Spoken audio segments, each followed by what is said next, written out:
ብሮከር ምንድነው ስንል የገበያ ማዕከል ሲደመር ማለት ነው።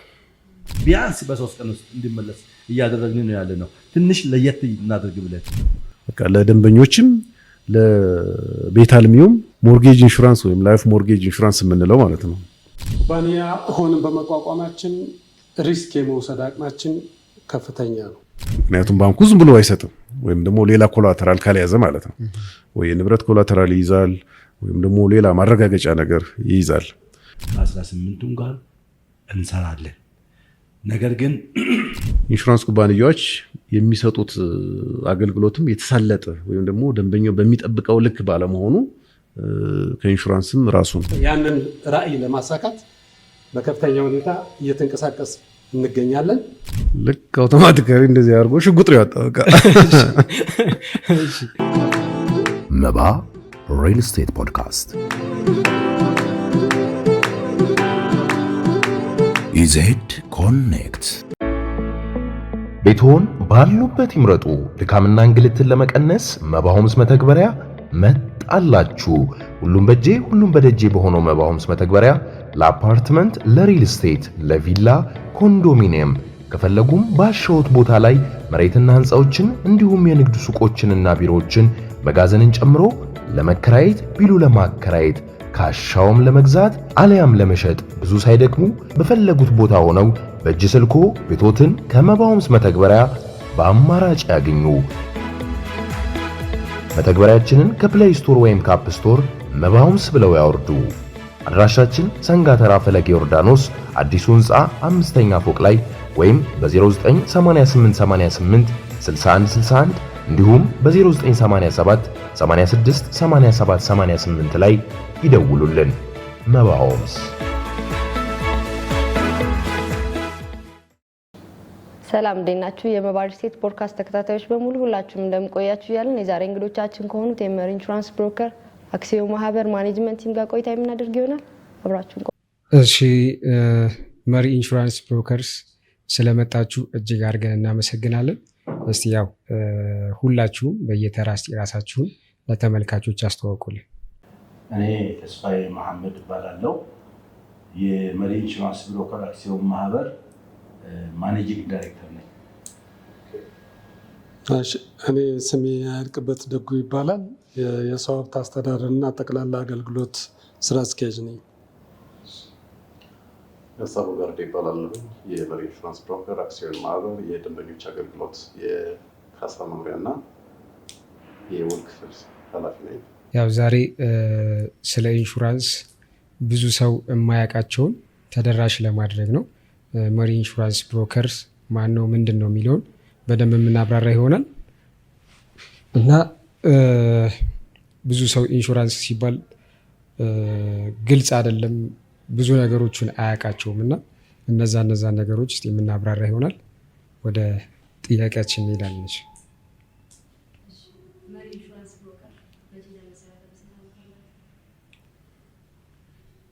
መሪ ኢንሹራንስ ብሮከር የተመሰረተው እንደ አውሮፓውያን አቆጣጠር በ2012 ወይም በኢትዮጵያ አቆጣጠር ደግሞ በ2004 ነው የተቋቋመው።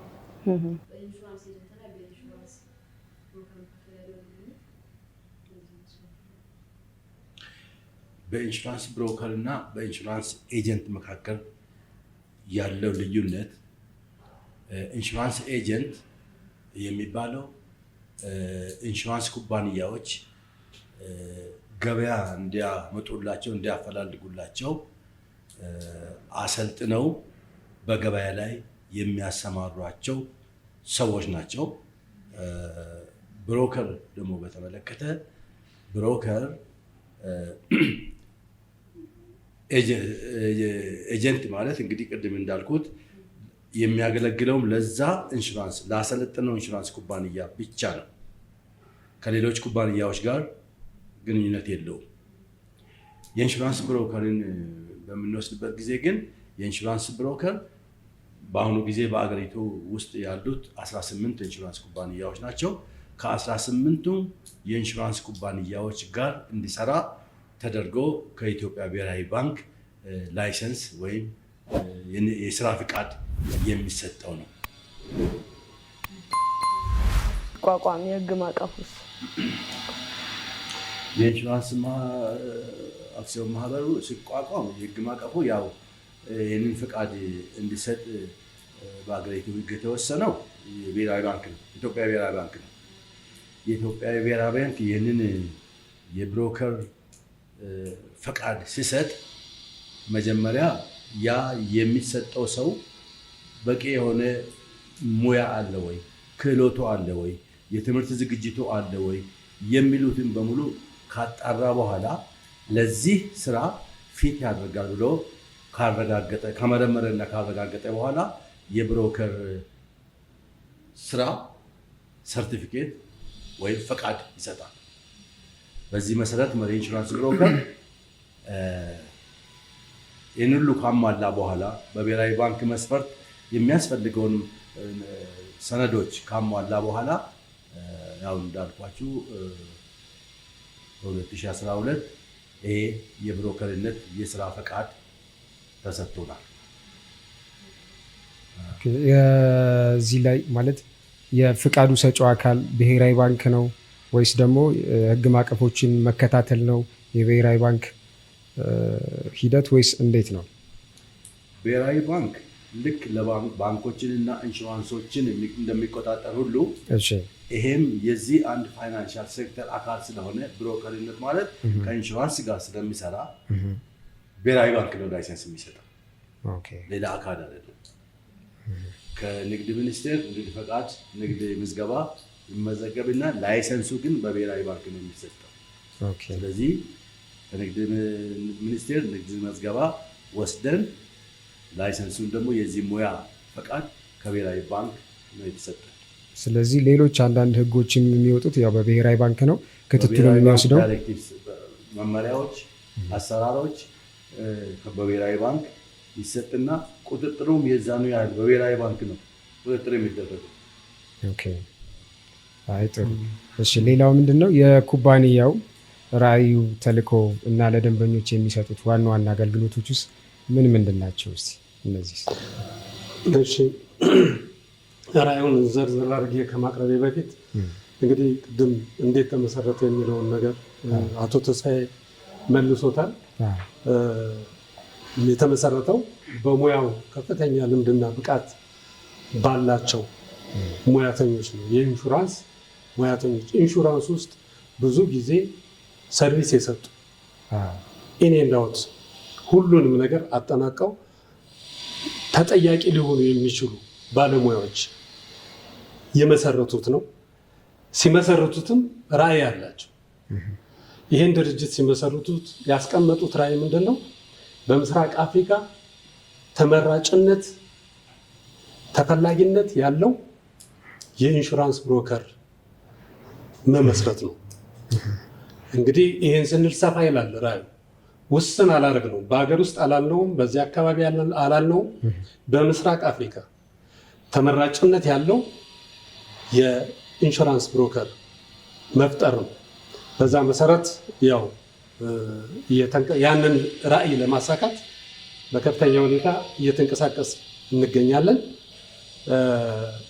ተልዕኮውን በተመለከተ ተልዕኮ ማለት ኩባንያው የተቋቋመበት ዓላማ ማለት ነው። ይህ ማለት ነው ሁለት ትላልቅ ተልዕኮችን ይዞ ነው ስራዎችን እየሰራ ያለው። የመጀመሪያው የማማከር አገልግሎት ነው። ሁለተኛው ደግሞ የማስፈጸም አገልግሎት። ሁለቱን ተልዕኮች ለማስፈጸም ነው እየተንቀሳቀሰ ያለው።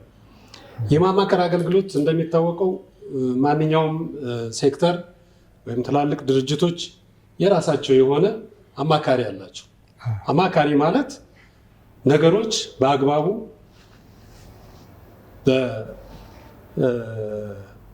ያ ድርጅት በተቋቋመበት መስመር እንዲጓዝ ተፈላጊውን ምክር የሚሰጥ ማለት ነው። ማማከር ማለት አማካሪ ማለት ይሄ በተለያዩ ዘርፎች ይታያል። ለምሳሌ በህግ ዘርፍ አለ አማካሪ አለ። ያንዳንዱ ሴክተር የህግ አማካሪ አለው። የተለያዩ ሙያን በተመለከተ ለምሳሌ በኮንስትራክሽን ብንሄድ አማካሪ አለ። ልክ እንደዛ ሁሉ ይሄም ብሮከር የማማከር ስራ ይሰራል ማለት ነው። ምንድነው የሚያማክር ያል እንደሆነ የአደጋ ተጋላጭነትን እያንዳንዱ የኢንሹራንስ ተጠቃሚ ወይም ደግሞ የዚህ የኢንሹራንስ ብሮከር ደንበኛ ምን ሊገጥመው ይችላል በሚል በግንባር በቦታው ተገኝቶ ድርጅት ውስጥ በግንባር በቦታው ተገኝቶ ለምን አይነት አደጋ ተጋላጭ ነው ይሄ ተቋም ካለው ከተሰማራበት የስራ ዘርፍ ካለው ንብረቶች አንፃር ካለው የሰው ኃይል ካለው ከባባዊ ሁኔታ ምን አደጋዎች ሊያሰጉት ይችላሉ ብሎ ይሄንን በማጥናት ተገቢውን የኢንሹራንስ ሽፋን እንዲያገኝ ያደርገዋል ማለት ነው። ይሄን ነው አጥንቶ የሚያቀርብለት። በደንበኛውና በዚህ በእኛ መሃል በመመካከር ይሄ ተጋላጭነት አለ፣ ለዚህ ተጋላጭነት ይሄ አይነቱ ሽፋን ያስፈልጋል በሚል ያማከረዋል። አቅሙን ባገናዘበ ሁኔታ የሽፋን አገልግሎቱን እንዲያገኝ ያደርገዋል ማለት ነው። ይህንን ሲያደርግ የትኛው ኢንሹራንስ የዚህን የአደጋ ተጋላጭነት ሽፋን ሊሰጥ ይችላል፣ በብቃትም በብዛትም በመጠንም ማለት ነው። የትኛው የተሻለ አገልግሎት ለደንበኛ ይሰጣል ብሎ አጣርቶም የሚያቀርብለት በዚሁ በማማከር ስራው ላይ የሚጠቃለል ነው የሚሆነው። ሌላው ያው አገልግሎት መስጠት ነው። አገልግሎት መስጠት ስንል እንግዲህ ማንኛውም ተቋም ወደ ኢንሹራንስ የሚሄደው ለኢንሹራንስ ለገባበት ጉዳይ ተመጣጣኝ የሆነ ካሳ ለማግኘት ነው። ማንኛውም ኢንሹራንስ የገባ ሰው በአእምሮ የሚመጣው ካሳ ማግኘት። ስለዚህ ያ ካሳ ደግሞ በተፈለገው ጊዜና ወቅት በአስቸኳይ በፈጣን ሁኔታ ማግኘት አለበት። ስለዚህ ያንን ነው የምናከናውነው በአገልግሎት አሰጣጥ ደረጃ ማለት ነው። እንግዲህ ይህን ከዚህ አገልግሎታችን አንጻር ያ ደንበኛ አንደኛ ጊዜ ይቆጥባል፣ ጉልበቱን ይቆጥባል፣ እንግልቱንም ሊቆጥብ ይችላል ማለት ነው።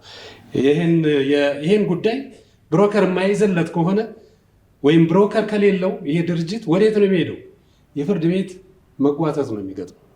ስለዚህ እነዚህን ነገሮች ነው ፈጣንና ቀልጣፋ በሆነ አግባብ አገልግሎት ሰጥቶ ድርጅቱን አርኪ በሆነ ሁኔታ በሚያረካ ሁኔታ ፍላጎቱን ያቀርብለታል ማለት ነው። ይህንን ነው ማለት የምንችለው። እሺ፣ እንደው እዚሁ ጋር ትልቁን ስራ የሚሰራው መሪ ኢንሹራንስ ብሮከርስ የማማከር ስራውን ነው። ብዙ ሰው ደግሞ ስታማክሩ ክፍያ የምትጠይቁት ይመስለዋል። እንደው ስለዚህ ነገር እስቲ በደንብ አብራርታችሁ ብትገልጹልን። የማማከር ስራ ስትሰሩ እናንተ ክፍያ ትጠይቃላችሁ ወይስ እንዴት ነው? ብዙ ሰው አይረዳውም። ሁለተኛ ምንድነው እዚህ ላይ ኢንሹራንስ ብሮከርስ ሲባል ምን እንደሆነ መረዳት የማይችል ሰው አለ። ኢንሹራንስና ብሮከርሱ ያላቸው ለውጥ፣ ለምሳሌ አቶ ተስፋዬ ቅድም ኤጀንትና ብሮከሩ ብለው ለይተውልናል።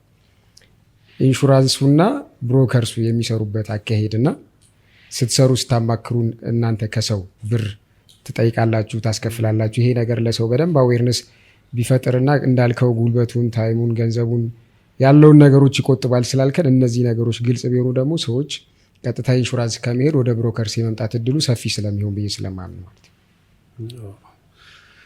ልክ ነው። ትንሽ ወደኋላም እንዳልመልሳችሁ ብሮከር ምንድን ነው ስንል ቀለል ባለ ቋንቋ ብንገልጸው የገበያ ማዕከል ሲደመር ማለት ነው።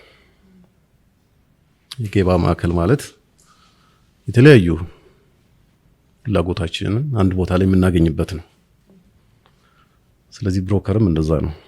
ቅድም እንደተገለጸው ብሮከር ከሁሉም የኢንሹራንስ ካምፓኒዎች ጋር ነው የምንሰራው። ስለዚህ አንድ ሰው መጥቶ ቢሮአችን መጥቶ የት ልግባ፣ የትኛው ኢንሹራንስ ይሻላል ምናምን ብሎ አማራጮች በሙሉ አሉ ማለት ነው። ለምን? ከሁሉም ጋር ስለምንሰራ ማለት ነው። ሲደመር ወይም ደግሞ ፕላስ ያለበት ምክንያት ምንድነው? ገዢው ወይም ደግሞ ተጠቃሚው ገበያው ማዕከል ነው አይደል የሚሄድ። እኛ ደግሞ እሱ ጋር ሄደን ነው እዚህ ያለ ይሄ ያለ የምንለው። ስለዚህ ብሮከር ማለት ያንን አገልግሎት የሚሰጥ ነው። ይሄ እንዴት ተመሰረተ ስንል ያው ኢንሹራንስ ሲባል እንግዲህ ሁለቱ ተገበያዮች መድን ፈላጊው መድን ገቢውና መድን ሰጪዎች ናቸው። መድን ገቢው ማለት የኢንሹራንስ ተጠቃሚው ማለት ነው። መድን ሰጪው ደግሞ ኢንሹራንስ ኩባንያዎች ናቸው። እነዚህ ውል ይዋዋላሉ። ስለዚህ እንደማንኛውም ውል እንደማለት ነው። በተወሰነ አካሄዱ ሂደቱ የሚለይበት ሁኔታ አለ እንጂ እኛ ማንኛውም ለመፈጸም እቃ ለመግዛት ወይም ደግሞ ማንኛውም ነገር ለማድረግ ውል ስንዋዋል በውል ሰጪውና በውል ተቀባዩ መካከል የሚደረግ ግብይት ነው። ስለዚህ ይሄ ግብይት እንግዲህ ስንገበያይ ወይም ደግሞ ውል ስንዋዋል ያ ውል የማን ነው? የሁለቱ ኮንሰንት ነው፣ የሁለቱ ሐሳብ ነው፣ ሁለቱም የሚስማሙበት ነው። ስለዚህ መድን ገቢው በዛ በውሉ ላይ ወይም ደግሞ ፍላጎቱን ገልጾ ማለት ነው የሚደረግለትን አይነት ነገር መግባት የሚፈልገውን በኢንሹራንስ ስንገልጸው ደግሞ ተጋላጭነቱን የሚሸፍንለት የሚፈልገውን የኢንሹራንስ አይነት ወይም ደግሞ የከለላ አይነት ያንን እዛ ውል ላይ የሚያሰፍርበት ነው። መድን ሰጪውም ደግሞ የስነዛን ማድረግ የሚገባውን ነገር ከደንበኛው የሚፈልገውን መድን ሰጪውም ደግሞ የሚጠበቅበትን የሚሰፍርበት ሰነድ ነው። ያ ሰነድ ፖሊሲ ይባላል ወይም ደግሞ የኢንሹራንስ ፖሊሲ የኢንሹራንስ ውል ይባላል። ይህንን ነው የሚሸጡት ኢንሹራንስ ኩባንያዎች። ስለዚህ ያን ውል ስንዋዋል አንተ ውል ስትዋዋል አውቀህ ነው አይደል? ያንን የምትዋዋለው ውል ማወቅ አለብህ። እያንዳንዱን ነገር ማወቅ አለብህ። ተስማምተህ አውቀህ ምን ብለህ ነው ውል የምትገባው ውል የምታስረው ማለት ነው። በዚህ ሁኔታ እያንዳንዱ አሁን ውል ፈላጊ በሙሉ ስለ ኢንሹራንስ ውል አያውቅም፣ ደግሞ አይረዳም፣ ያውቃል ተብሎም አይታሰብም። ስለዚህ የሚያውቅ ሰው ያስፈልገዋል ማለት ነው። ያንን አሲስት የሚያደርገው የሚረዳው የሚያግዘው ሰው የግድ ያስፈልጋል ማለት ነው። ያንን ወክሎ እሱ ሆኖ የሚያግዘው አካል ያስፈልገዋል ማለት ነው። ያ ደግሞ የሚያግዘው ማን ነው? ኢንሹራንስ ብሮከሮች ናቸው፣ እሱን ሆኖ ማለት ነው። ምክንያቱም ኢንሹራንስ ብሮከሮች ፍቃድ ሲሰጣቸው ቅድም እንደተገለጸው በኢንሹራንስ ዘርፍ ሙሉ እውቀት አላቸው፣ ሙሉ ኤክስፔሪየንስ አላቸው፣ ልምዱ ክህሎቱ አላቸው ተብሎ ነው። መስፈርቱ ሰፋ ያለ ነው ለብሮከር የሚሰጠው። ሞስት አሁን ባለው ሁኔታ በሲኒየር ማኔጅመንት ሌቭል ሆኖ ወይም ደግሞ በዲፓርትመንት ሌቭል ሆኖ ከ8 ዓመት በላይ እና ከዚያ በላይ ማገልገል አለበት። የዲፓርትመንት ኃላፊ ሆኖ ወይም ደግሞ የአንድ የትልቅ ዲቪዥን ኃላፊ ሆኖ 8 ዓመት ማገልገል አለበት ሚኒመም። ያ ማለት እንግዲህ ኦፊሰር ሆኖ ሲኒየር ኦፊሰር ሆኖ ምናም ሆኖ እዚያ ለመድረስ ቢያንስ 10 እና ከዚያ ዓመት በላይ ያስፈልጋል። እዚያ ለመድረስ እዚያ ዲፓርትመንት ሄድ ለመድረስ አሁን ባለው የአሰራር ሂደት 10 ዓመት 15 ዓመት ይፈጃል። ያን ከደረሰ በኋላ እንግዲህ በዛ ሙያ ላይ ሆኖ ደግሞ 8 ዓመት ማለት ቢያንስ 20 እና ከዚያ ዓመት በላይ ያገለገለ ማለት ነው። ስለዚህ ይሄ ሰው ብቁ ነው ተብሎ ነው የሚታሰብና ያንን መድን ገቢውን ሰውዬ ማገዝ፣ ማሰልጠን፣ እሱን ማገዝ፣ መርዳት፣ እሱን ሆኖ ማገልገል ይችላል ማለት ነው። ስለዚህ በዚያ ሁኔታ ነው የሚሰጠውና ምንጩ ያ ነው። የኢንሹራንስ ብሮከር አስፈላጊነትም እንትን የተባለው ከዚያ ነው። ቅድም እንደተባለው እንግዲህ ብሔራዊ ባንክ ነው እኛ ፈቃዱን የሚሰጠን። ብሔራዊ ፈቃድ እንግዲህ የሚሰጠን ለእኛም ብቻ አይደለም። ቅድም እንደተባለው ለሽያጭ ወኪሎች ወይም ደግሞ ለኤጀንቶች ብሔራዊ ባንክ ነው የሚፈቅደው። እነዚያ ኤጀንቶች የነሱ ምንጫቸው ደግሞ ምንድን ነው? ኢንሹራንስ ኩባንያዎች ማህበረሰቡን በራሳቸው አይደርሱም። ያው ሁሉም ማህበረሰብ ኢንሹራንስ እንዲገባ መነገር ኮንቪንስ መደረግ አለበት። ይሄ ይጠቅምሃል፣ ይሄ ያገለግልሃል፣ ይሄ እንደዚህ ያለ ይሄ ያደጋለ ተብሎ መመከር መነገር ይኖርበታል እና ኢንሹራንስ ኩባንያዎች ያንን ማድረስ አይችሉም። ስለዚህ ምን ያስፈልጋቸዋል? እነዚህ ሴልስ ኤጀንቶች ያሰለጥኗቸዋል። 1 ወር 2 ወር እና ሌሎች በውስጥ ደግሞ ተጨማሪ በራሳቸው ያሰለጥኗቸውና ገበያውን እንዲያመጡላቸው ይደረጋል ማለት ነው። ስለዚህ የነሱም ዓላማ ገበያ ማምጣት ነው። ለየትኛው? ለአሰለጠናቸው ኢንሹራንስ ኩባንያ ጋር ማለት ነው። ስለዚህ ከነሱ ጋር ነው የሚሰራ። እኛ ቀደም እንዳላችሁ ከማን ጋር ነው የምንሰራው? ከሁሉም ኢንሹራንስ ኩባንያዎች ጋር ነው የምንሰራው እና ከሁሉም ጋር ነው እንትን የምንለው። ለዚህ ነው እንግዲህ ብሮከር የገበያ ማዕከል ነው ያለው። ለዛ ነው አንድ ደንበኛ ኢንሹራንስ ፈልጋለሁ ቢሎ ቢመጣ እናማርጠዋለን። የት ነው የምትፈልገው ነው ካሉት የኢንሹራንስ ኩባንያዎች የቱ ይሻልሃል ነው። እኛም በእኛ በኩል እናማክራለን፣ በእነሱ በኩል ደግሞ ያሉትን ምርጫዎች እዚህ ነው ገበያ አለለት ማለት ነው። ለብቻው ቢሄድ ምንድን ነው የሚያለው? መድን ኢንሹራንስ ፈልጋለሁ ቢል መድን ነው የሚሄድ። አዋሽ ቢል አዋሽ ነው፣ ንብ ቢል ንብ ነው የሚፈልገው ጋር መሄድ መዞር ያስፈልገዋል አይደል? እኛ መሪ ኢንሹራንስ ብሮከር መጥቶ ግን ሁሉንም 18 ኢንሹራንስ ኩባንያዎችን ማግኘት ይችላል ማለት ነው። ስለዚህ ይሄ ነው ልዩነቱ።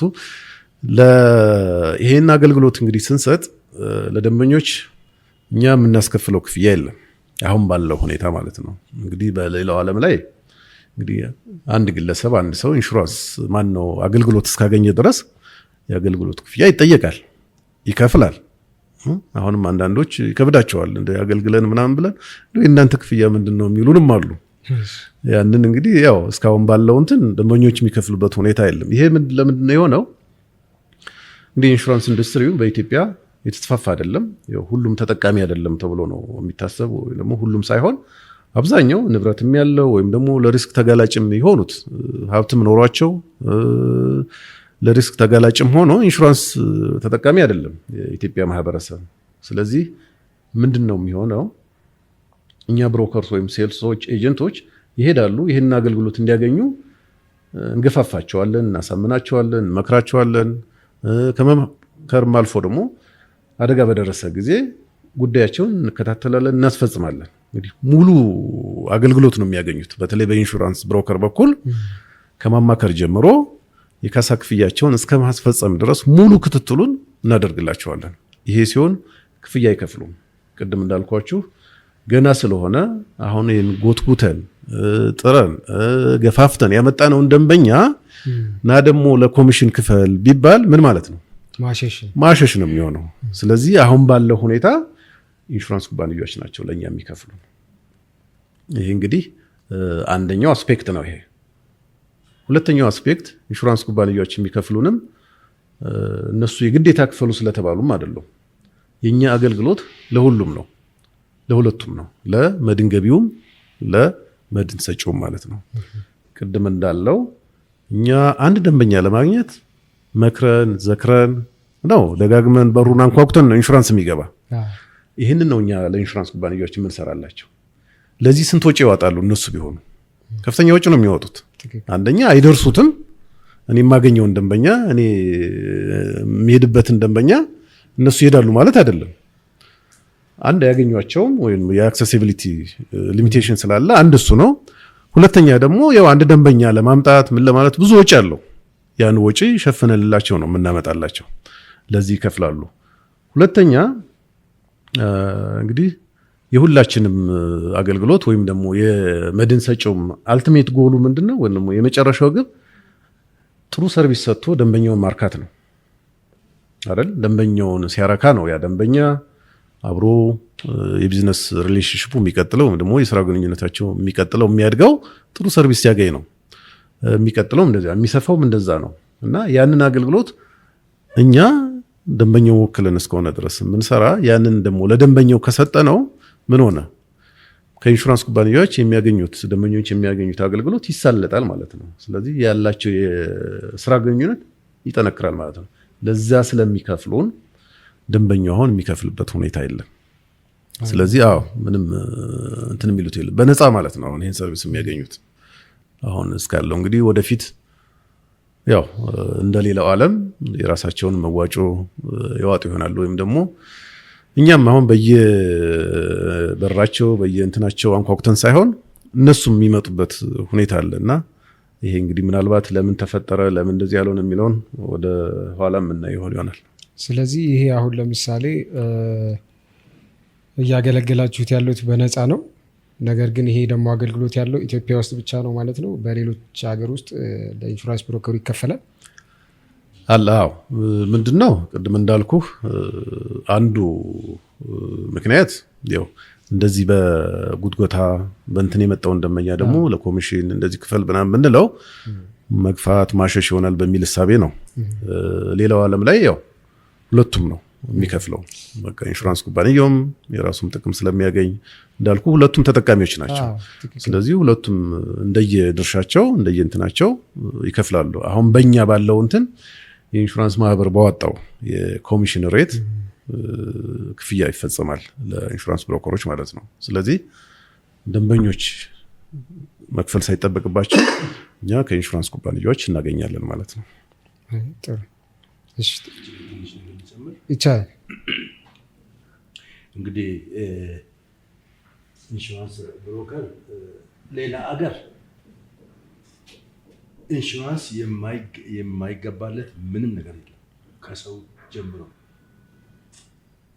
ከንብረት ጀምሮ ንብረት ስላችሁ ውሻም ድመትም ይጨምራል። ያለ ኢንሹራንስ የሚንቀሳቀስ የለም ሌላ ያደጉ ሀገሮች። ስለዚህ አንድ ሰው ኢንሹራንስ ሲፈልግ ቀጥታ ሄዶ አይገባም ኢንሹራንስ።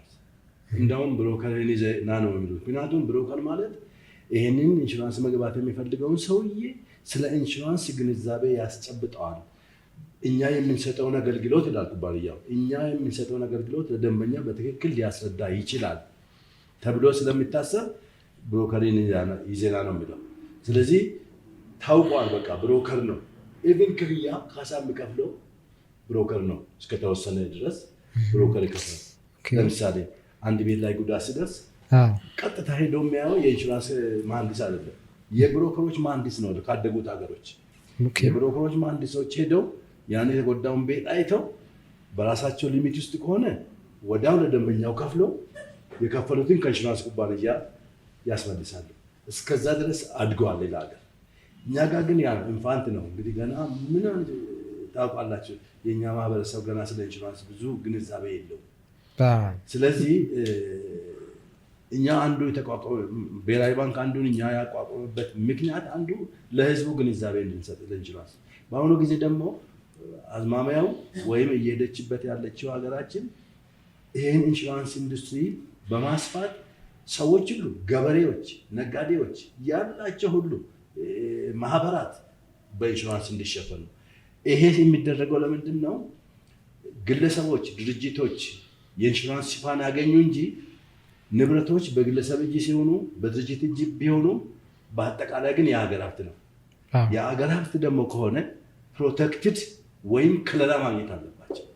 ከዚህ የተነሳ አሁን ወደዛ እየገፋን ስለሆነ ወደፊት ሰፊ ስራ የሚጠብቀን እንግዲህ በደረስንበት ደረጃ ምናልባት ሰው ግንዛቤ ካገኘ በኋላ በሁለቱም በኩል ምናልባት ክፍያ ኮሚሽን ሊከፍል ይችል ይሆናል።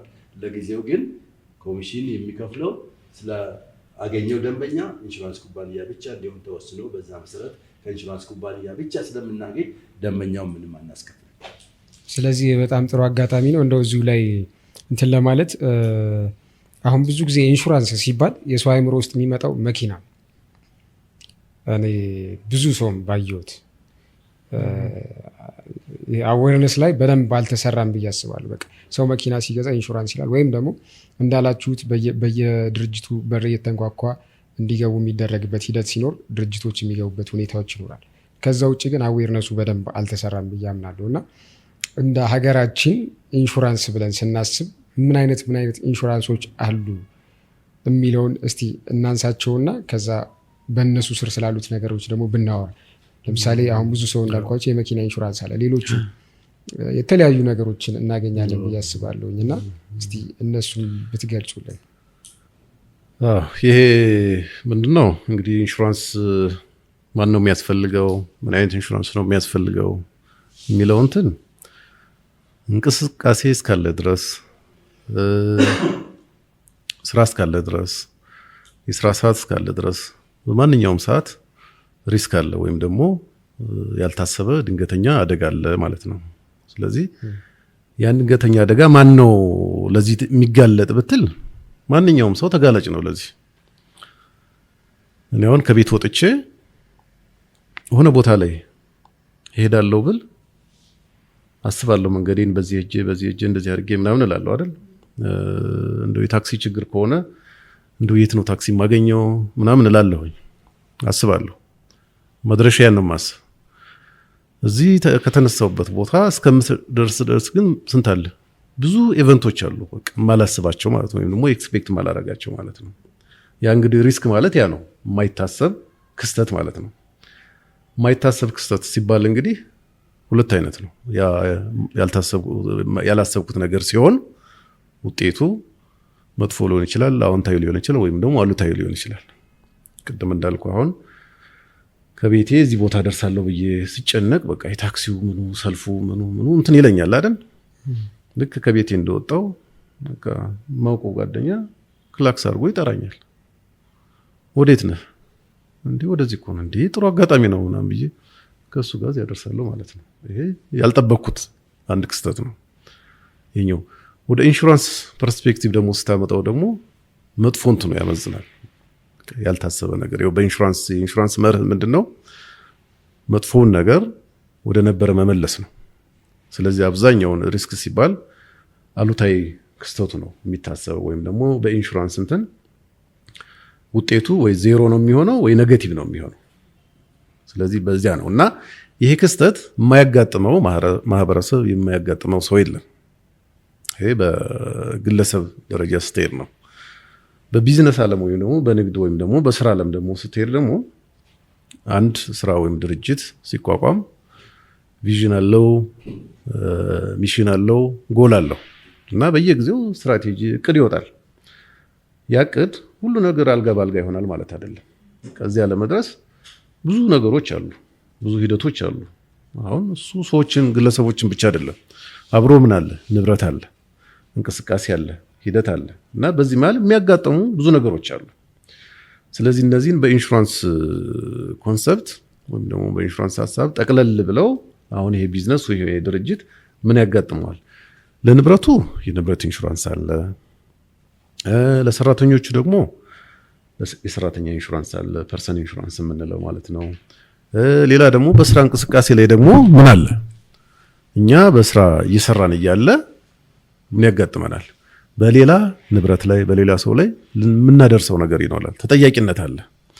ስለዚህ የሊያቢሊቲ ኢሹ አለ ማለት ነው፣ ወይም ደግሞ ሌጋል ሊያቢሊቲ የምንለው ማለት ነው። አንድ ስራ ስንሰራ እኛ በስራ ሂደታችን በሌላ ሰው ላይ በሌላ ንብረት ላይ ለምናደርሰው አደጋ ተጠያቂነት አለ ማለት ነው። አሁን እንደምሳሌ የምናነሳው ኮንስትራክሽን ግንባታ አለ አይደል? ግንባታ አለ። በግንባታ ሂደት ምን አለ? እዛ ቤዝመንት ሲነሳ ማነው ሲሰራ እንደዚህ ከዛም በላይ ሞስት ኮንስትራክሽን እንትኑ እስከሚያልቅ ድረስ ምን አለ? በአካባቢ ያሉ ሰዎች አሉ፣ ቤቶች አሉ። አሁን ቦታ ቤዝመንት ምናምን ሲሰራ ግን የሌላ ቤት የጎረቤት ቤት እዚያ ቁጭ ይላል እኮ ተደምሶ እንትን ይላልና ያ እንግዲህ ተጠያቂነት ነው እንግዲህ ከስራው ጋር የመነጨ ነው እና ያ ሊያቢሊቲ ያለና በአጠቃላይ ከንግድ ስራ ጋር ስናያይዘው የፕሮፐርቲ ኢንሹራንስ አለ፣ የሊያቢሊቲ ኢንሹራንስ አለ፣ እንደገና ደግሞ ለሰራተኞቹና ለራሱም የሚገባው የፐርሰን ኢንሹራንስ አለ ማለት ነው። ይሄ አንድ ስትሪሙ ነው እንግዲህ ጠቅላላ በኢንሹራንስ ስትከፍለው በሁለት ስትሪም ነው የሚከፈለው። ምንድነው የሚባለው? ፈቃዱም ስራውም የተለየ ነው። ወይም ደግሞ በጊዜ ገደብ ስታስቀምጠው ረጅምና በአጭር ጊዜ ኢንሹራንስ ተብሎ እንትን ይባላል። የረጅም ጊዜ የምንለው የላይፍ ኢንሹራንስ ነው። ይሄ ላይፍ ኢንሹራንስ ማለት ፈቃድም ሲሰጥ ተለይቶ ነው። አንድ ኢንሹራንስ ኩባንያ በየትኛው የስራ ዘርፍ ሰማራለሁ ካለ ሁለቱን ነው የሚመርጥ። ወይ ላይፍ ኢንሹራንስ ነው ወይም ደግሞ ጀነራል ኢንሹራንስ ነው ወይም ደግሞ ሁለቱን አጣምሮ ነው እንትን የሚይዘው። ስለዚህ በአጠቃላይ በሁለት ካቴጎሪ ይከፈላል፣ ላይፍ ኢንሹራንስ እና ወይም ደግሞ ነን ላይፍ ወይም ደግሞ ጀነራል ኢንሹራንስ ተብሎ ይከፈላል ማለት ነው። ላይፍ የሚባለው ያው ከሰው ህይወት ጋር ተያይዞ ነው። ያኛው ቅድም ያልኳችሁ የፕሮፐርቲ ላያቢሊቲ የፐርሰን ኢንሹራንስ የምንላቸው በዚህ በጀነራል ኢንሹራንስ የሚካተቱ ናቸውና ማንኛውም ሰው እንቅስቃሴ እስካለ ድረስ ሂደት እስካለ ድረስ ኢንሹራንስ የግድ ነው ማለት ነው፣ የግድ ያስፈልጋል ማለት ነው። እንግዲህ ይሄ በሀገራችን ምን ያህሉ ሰው እየተጠቀመ ነው ወይም ምን ያህለው ብትል በጣም ትንሽ ነው። አሁን ለዕለት ፍጆታችን የምንዋጣው አሁን የራሴ ገቢ አለ፣ እያንዳንዱ ሰው ገቢ አለው ወይም ፐር ካፒታል እያንዳንዱ ገቢ። ስለዚህ ያንን ከሚያገኘው ሰው ለኢንሹራንስ ምን ያህል ያውለዋል ወይም ደግሞ ምን ያህል እየተጠቀመበት ነው ቢባል በጣም ትንሽ ነው። አሁን በስሌት ደረጃ ገበያችንን በእርግጥም ትንሽ ነው፣ ግን በዛ ልክ ደግሞ $2 አይደርስም ለኢንሹራንስ የምናውለው ማለት ነው። $2 አይሆንም ለኢንሹራንስ የምናውለው እንትን እና በጣም አነስተኛ ነው። እንግዲህ በአብዛኛው እንግዲህ ኢንሹራንስ መግባትም አይደለም ኢንሹራንስ ምንድነው አገልግሎቱ ምንድነው የሚለውን ነገር የማወቁ እንትን ዝቅተኛ ነው። ስለዚህ ብዙ አይነት ኢንሹራንሶች አሉ። ቅድም እንዳልኩ በካታጎሪ በ3 ብንከፍላቸውም ለፕሮፐርቲ ደግሞ የምንሰጣቸው ኢንሹራንሶች ብዙ ናቸው እንደየባህሪው ማለት ነው። የኢንሹራንስ እንትኑ የሚከፈለው እንደ ተጋላጭነቱ ነው ወይም ደግሞ ሆሞጂኒቲ ይባላል። አንድ ለተመሳሳይ አደጋ የሚጋለጥ እንትን ያን ኢንሹራንስ ያስፈልገዋል። በሌላ ተጋላጭነቱ ደግሞ ሌላ ከሆነ እንደየአይነቱ ይለያያል ማለት ነው። አሁን ለእሳት የሚጋለጥ ምንድነው? ሁሉም በእርግጥ ይጋለጣል። ግን አሁን ህንፃ አለ። ለህንፃ ስጋቱ ምንድነው? በቃ በዋናነት ቃጠሎ ነው። ለፋየር ኢንሹራንስ ነው የሚገባለት ማለት ነው። ከፋየር ጋር ተያይዞ ግን ሌሎች የህንፃ ለቃጠሎ ብቻ አይደለም የሚጋለጥ ሌሎች ተጓዳኝ እንትኖች አሉ። ይህን ህንፃ ሊያጋልጡ የሚችሉት ነገሮች ተብሎ አብሮ ከኢንሹራንስ እንትኑ ጋር የሚጋለጥ ማነው የሚሰጥበት ኢንሹራንስ አይነት አለ ማለት ነው። ምክንያቱም እነዚህ ሪስኮችም ስላሉ ማለት ነው። በዚህ ነው እንትን የሚባለውና አሁን በአብዛኛው የኢንሹራንስ ሞተር ኢንሹራንስ ይባላል። እንግዲህ ተሽከርካሪ ኢንሹራንስ የራሱን የቻለ አንድ ክላስ ኦፍ ቢዝነስ ነው። ለተሽከርካሪዎች የሚሰጥ አንድ ኢንሹራንስ ነው። ቅድም እንዳልኩ ተሽከርካሪዎች ተጋላጭ የሚሆኑበት ሁኔታ የተለየ ነው። የህንፃ ተጋላጭበት የሆነ ይለያያል። ቅድም እንዳልኩት ደግሞ በኢንጂነሪንግ ዘርፍ ደግሞ በኮንስትራክሽን ዘርፍ ደግሞ ያሉ ሪስኮች ደግሞ ለብቻ ናቸው። እቃ ሲጓጓዝ እንደዚህ እንደየአይነቱ የተለያዩ ናቸው እና ብዙ ነው የኢንሹራንስ ፕሮዳክቱ። እንግዲህ ከ30-40 በላይ ይሆናል የኢንሹራንስ ፕሮዳክቶች ማለት ነው። የተለያዩ ባህሪ ያላቸው የተለያዩ እንደተጋላጭነታቸው የተለያየ እንትን አለ ማለት ነው። የኢንሹራንስ አይነት አለ ማለት ነው። እንግዲህ ያንን በየጊዜው ይወጣል፣ ይሻሻላል፣ ይወጣል፣ እየተሻለ ይሄዳል። አሁን ፕሮዳክት ዲቨሎፕመንት የምንለው እንደየሁኔታው አዳዲስ ግኝቶችን አዳዲስ ሁኔታዎችም ሲፈጠሩ ለዛ አሁን ሞባይል አሁን አይደል በቅርብ የተስፋፋው። ስለዚህ የሞባይል ኢንሹራንስ አለ ገና ነው አይደል? ኦልሞስት ተጀምሯል ግን ገና ነው እንደዚህ። አሁን ደግሞ ምን አለ ትልቁ ስጋት አሁን ወደ ዲጂታል እየሄድን ነው አይደል? ሁላችንም ኮምፒውተር እየተጠቀምን ነው። ስለዚህ ያ ኮምፒውተር ስራችንን ያቀልልናል። ግን በጀርባው ምን አለ? የሚያጋልጥ ነገር አለ።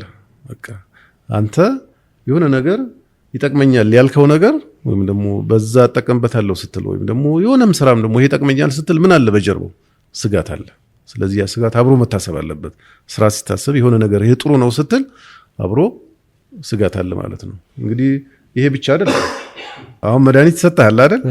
ያ መድኃኒት ማዳን ብቻ አይደለም እንትኑ ምን አለው? ሳይድ ኢፌክት አለው አይደል? ስለዚህ ያም አብሮ ታስቦ ነው ባለሙያው የሚሰጥህ። ያንን ለክቶ ነው እንጂ ዝም ብሎ አይደለም። በቃ እስከምን ድረስ ሊሄድ ይችላል ያ ስጋት ወይም ደግሞ ሳይድ ኢፌክት የምንለው ማለት የጎንዮሽ ጉዳት የምንለው ማለት ነው። ስለዚህ መድኃኒት እንኳ እንትን አለው የጎንዮሽ ጉዳት አለው ማለት ነው። እና ኮምፒውተርም አሁን ስራችን በጣም አቅሎልናል። በጣም ብዙ ስራ የተወሰነ ስራ እንሰራለን አይደል? ግን ምን አለ ያ የምንሰራበት ስራ ባንዴ የሚጠፋበት ሁኔታም አለ ተፈጥሯል አይደል? እሱም ራሱ አንድ ሪስክ ነው እና ያን ሪስክ አሁን ገና ነው ኦልሞስት ህግም ማዕቀፍም ምናምን ስላልወጣለት ይሄ ምንድነው የቫይረስ አታኳል አይደል?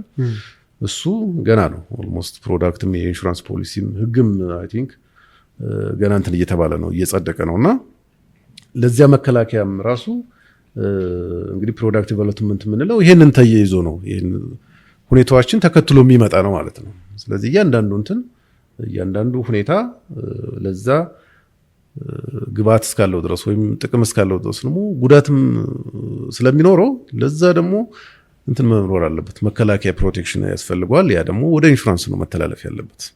ስለዚህ እያንዳንዱ ቢዝነስ ሲታሰብ ሪስኩ አብሮ ነው መታሰብ ያለበት እንጂ ሁሉ ነገር በነፃ አይደለም። እንደውም ሪስክ አለው ሲባል ምን አለው? በቃ ትርፍ አለው። በቃ ትርፍ ሪስክ ባለበት ሁኔታ ሙሉ ትርፋማ ነው። ኦልሞስት ሪስኩ ስለሚፈራ ማለት ነው። ሪስኩ ስለሚፈራ እና ትልቁ እንትን አሁን መፍራትም ሳይሆን ያንን ሪስክ እንዴት ማኔጅ አድርገዋለሁ ነው ትልቁ ጥያቄ መሆን ያለበት። ስለዚህ በዛ እና ዘርፎች ብዙ ናቸው፣ የኢንሹራንስ አይነቶች ብዙ ናቸው።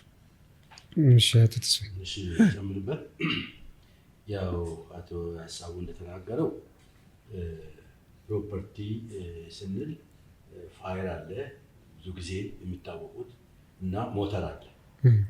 ሞተር አሁን ብዙ ሰዎች ያው አስገዳጅነትም ስላለ ያለ ኢንሹራንስ አይንቀሳቀስም። ቢያንስ ሶስተኛ ወገን አለው። ኦዲ ወይም ኦን ዳሜጅ የምንለው ነገር ባይገባ በሌሎች ንብረትና አካል ላይ ለሚያደርሰው ጉዳት ኢንሹራንስ ካልያዘ እንደማይንቀሳቀስ እናውቃለን። ትክክል። ያ እንዳለ ሆኖ እዛ ላይም አሁን ችግር እየተፈጠረ መጥቷል። ሰርድ ፓርቲ ተብሎ ሊሚት አለው ኢንሹራንስ። ሰውየው ለምሳሌ ለሶስተኛ ወገን እስከ 100,000 ብቻ ይሁንልኝ ወይም እስከ 200,000 ብቻ ይሁንልኝ ይላል ብሎ ይገባል።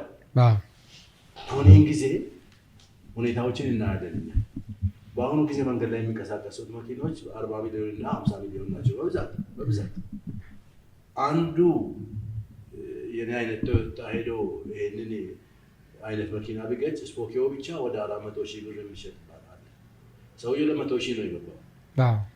ኢንሹራንስ እኔ ኃላፊነቴ 100,000 ብቻ ነው ይልና የቀረው ወዴት ይወስዳል? ወደ ገጭ ይወስዳል። 300,000 ብር ከየት አምጥቶ ነው የሚከፍለው በዛ ጊዜ? ነገር ግን አስቀድሞ ይህ ሁሉ ተጠንቶ ከኢንሹራንስ ገቢዎች ጋር ተነጋገርን። በአሁኑ ጊዜ እንዲህ አይነት ከፍተኛ ሪስክ ስላለ በተቻለ መጠን የሶስተኛ ወገንን ከፍ አድርገህ ኢንሹራንስ ግዛ እንለዋለን። ብዙዎች እንደዚህ ነው። 100,000 የተገባለት ሰርድ ፓርቲ 400,000 ብር መጥቶለታል።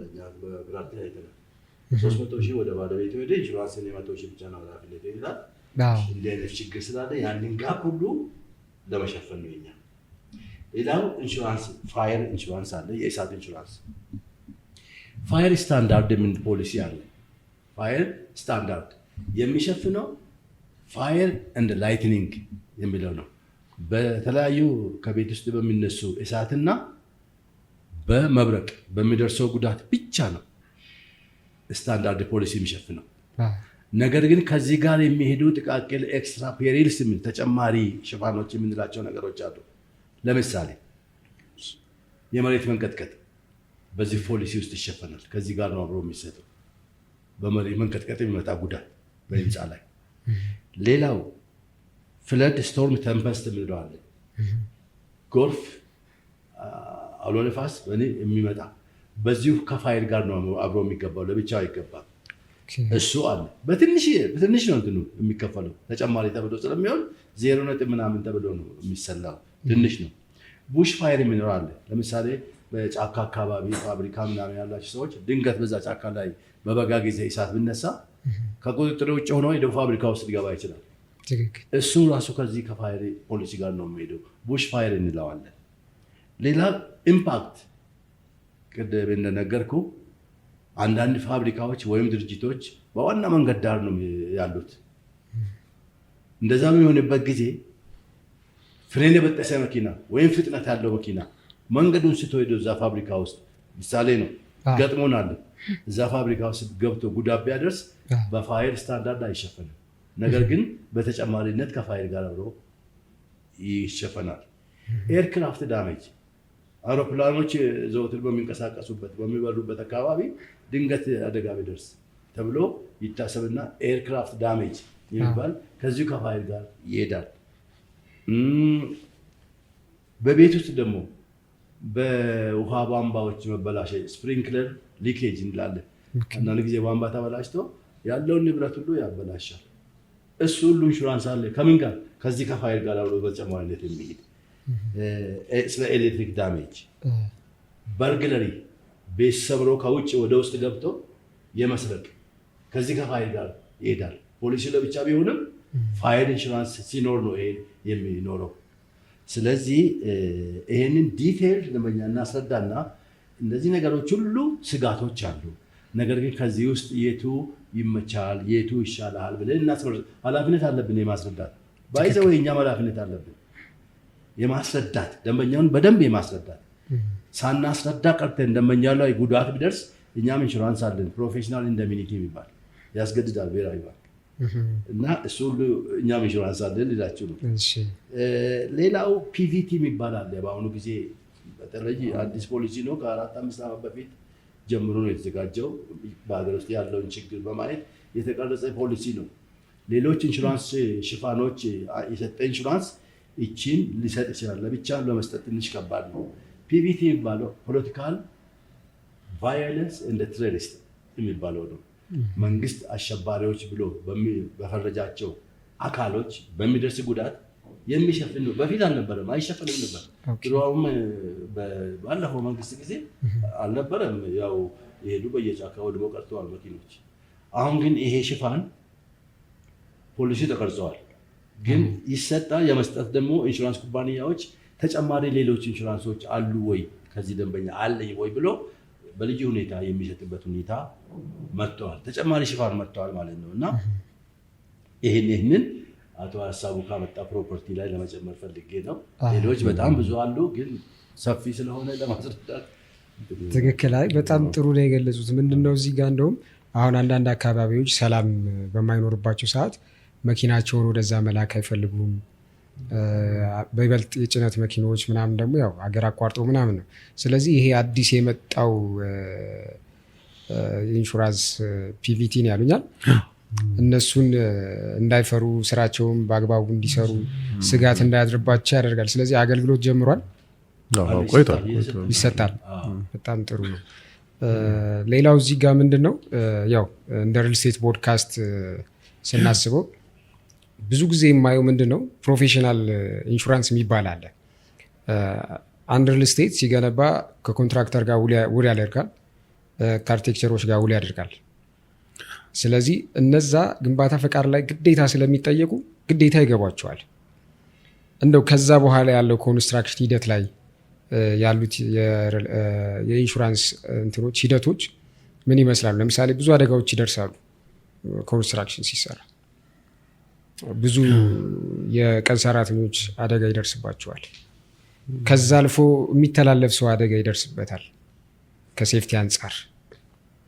እና እስቲ ኮንስትራክሽን ሂደት ላይ ሪል ስቴቶች ላይ ያሉ ሂደቶች ደንበኞቻችሁ ጋር ቀጣይነት ካለቀም በኋላ ለምሳሌ ለመጥቀስ ሞክረዋል። ሊኬጅ ቧንቧዎች ሊሆኑ ይችላሉ፣ የሽንት ቤት ሳኒታሪዎች ሊሆኑ ይችላሉ፣ ፍሳሾች ምናምን የነዛም እንዳለ ነግረውኛል። እኔ እንደውም ዲቴይል አንድን ህንፃ እንዲቀጥታ ያስገቡታል እንጂ ተከፋፍሎም የሳኒታሪ የቧንቧዎች ምናምን እንዲህ አይነት ነው አላስብም ነበር እንደኔና። እስቲ ኮንስትራክሽን ላይ ያሉ ኢንሹራንሶች፣ ምክንያቱም አሁን እንደ ሀገራችን ኮንስትራክሽኑ በጣም እየተስፋፋ ነው፣ ሪል ስቴቶች በጣም እየሰፉ ነው ይህንን ነገር ተደራሽ ለማድረግ። ምክንያቱም አንድ ሳኒታሪ ተበላሸ ማለት ብዙ ነገር ጉዳት ያደርሳል።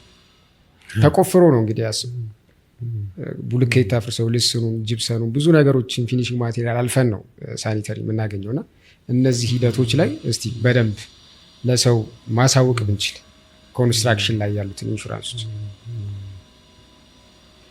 ኮንስትራክሽን እንግዲህ ከመነሻ ጀምሮ ነው ሽፋን ማግኘት አለበት።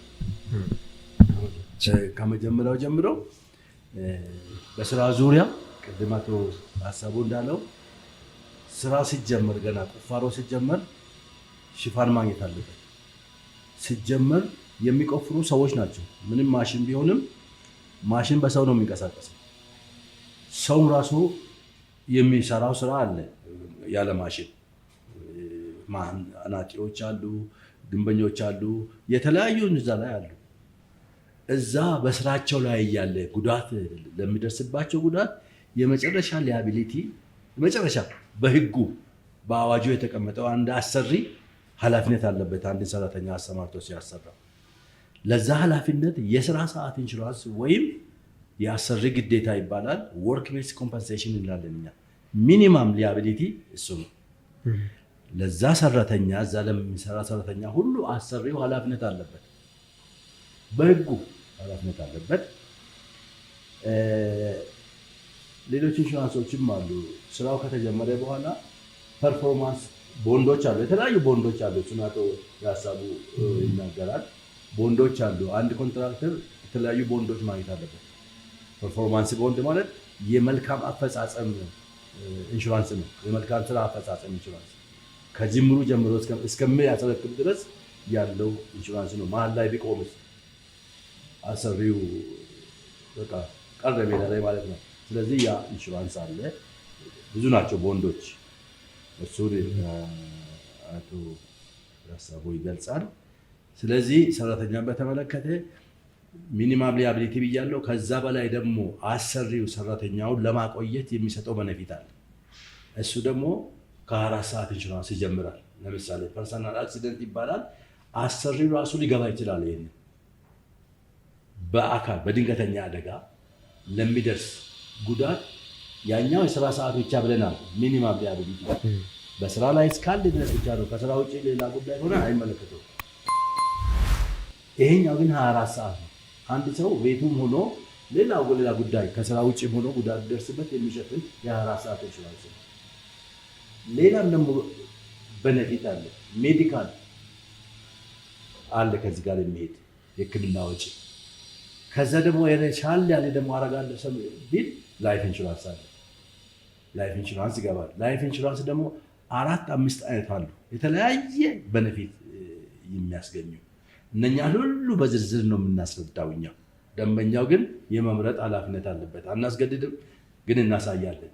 ይሄ ጥቅም አለ፣ ይሄ ኃላፊነት ደግሞ አለብህ ብለን ፍንትው አድርገን እናሳያለን። ከዛ ውስጥ መርጦ አይ ይሄ ይሁንልኝ ካለ በኋላ እኛ ቀጥታ ወስደን ከኢንሹራንስ ኩባንያዎች ጋር እንነጋገራለን። አጫርቶልኝ ካለ 1-4-5 ኢንሹራንሶች ከ18ቱ እናጫርትና ዋጋ እንሰበስባለን።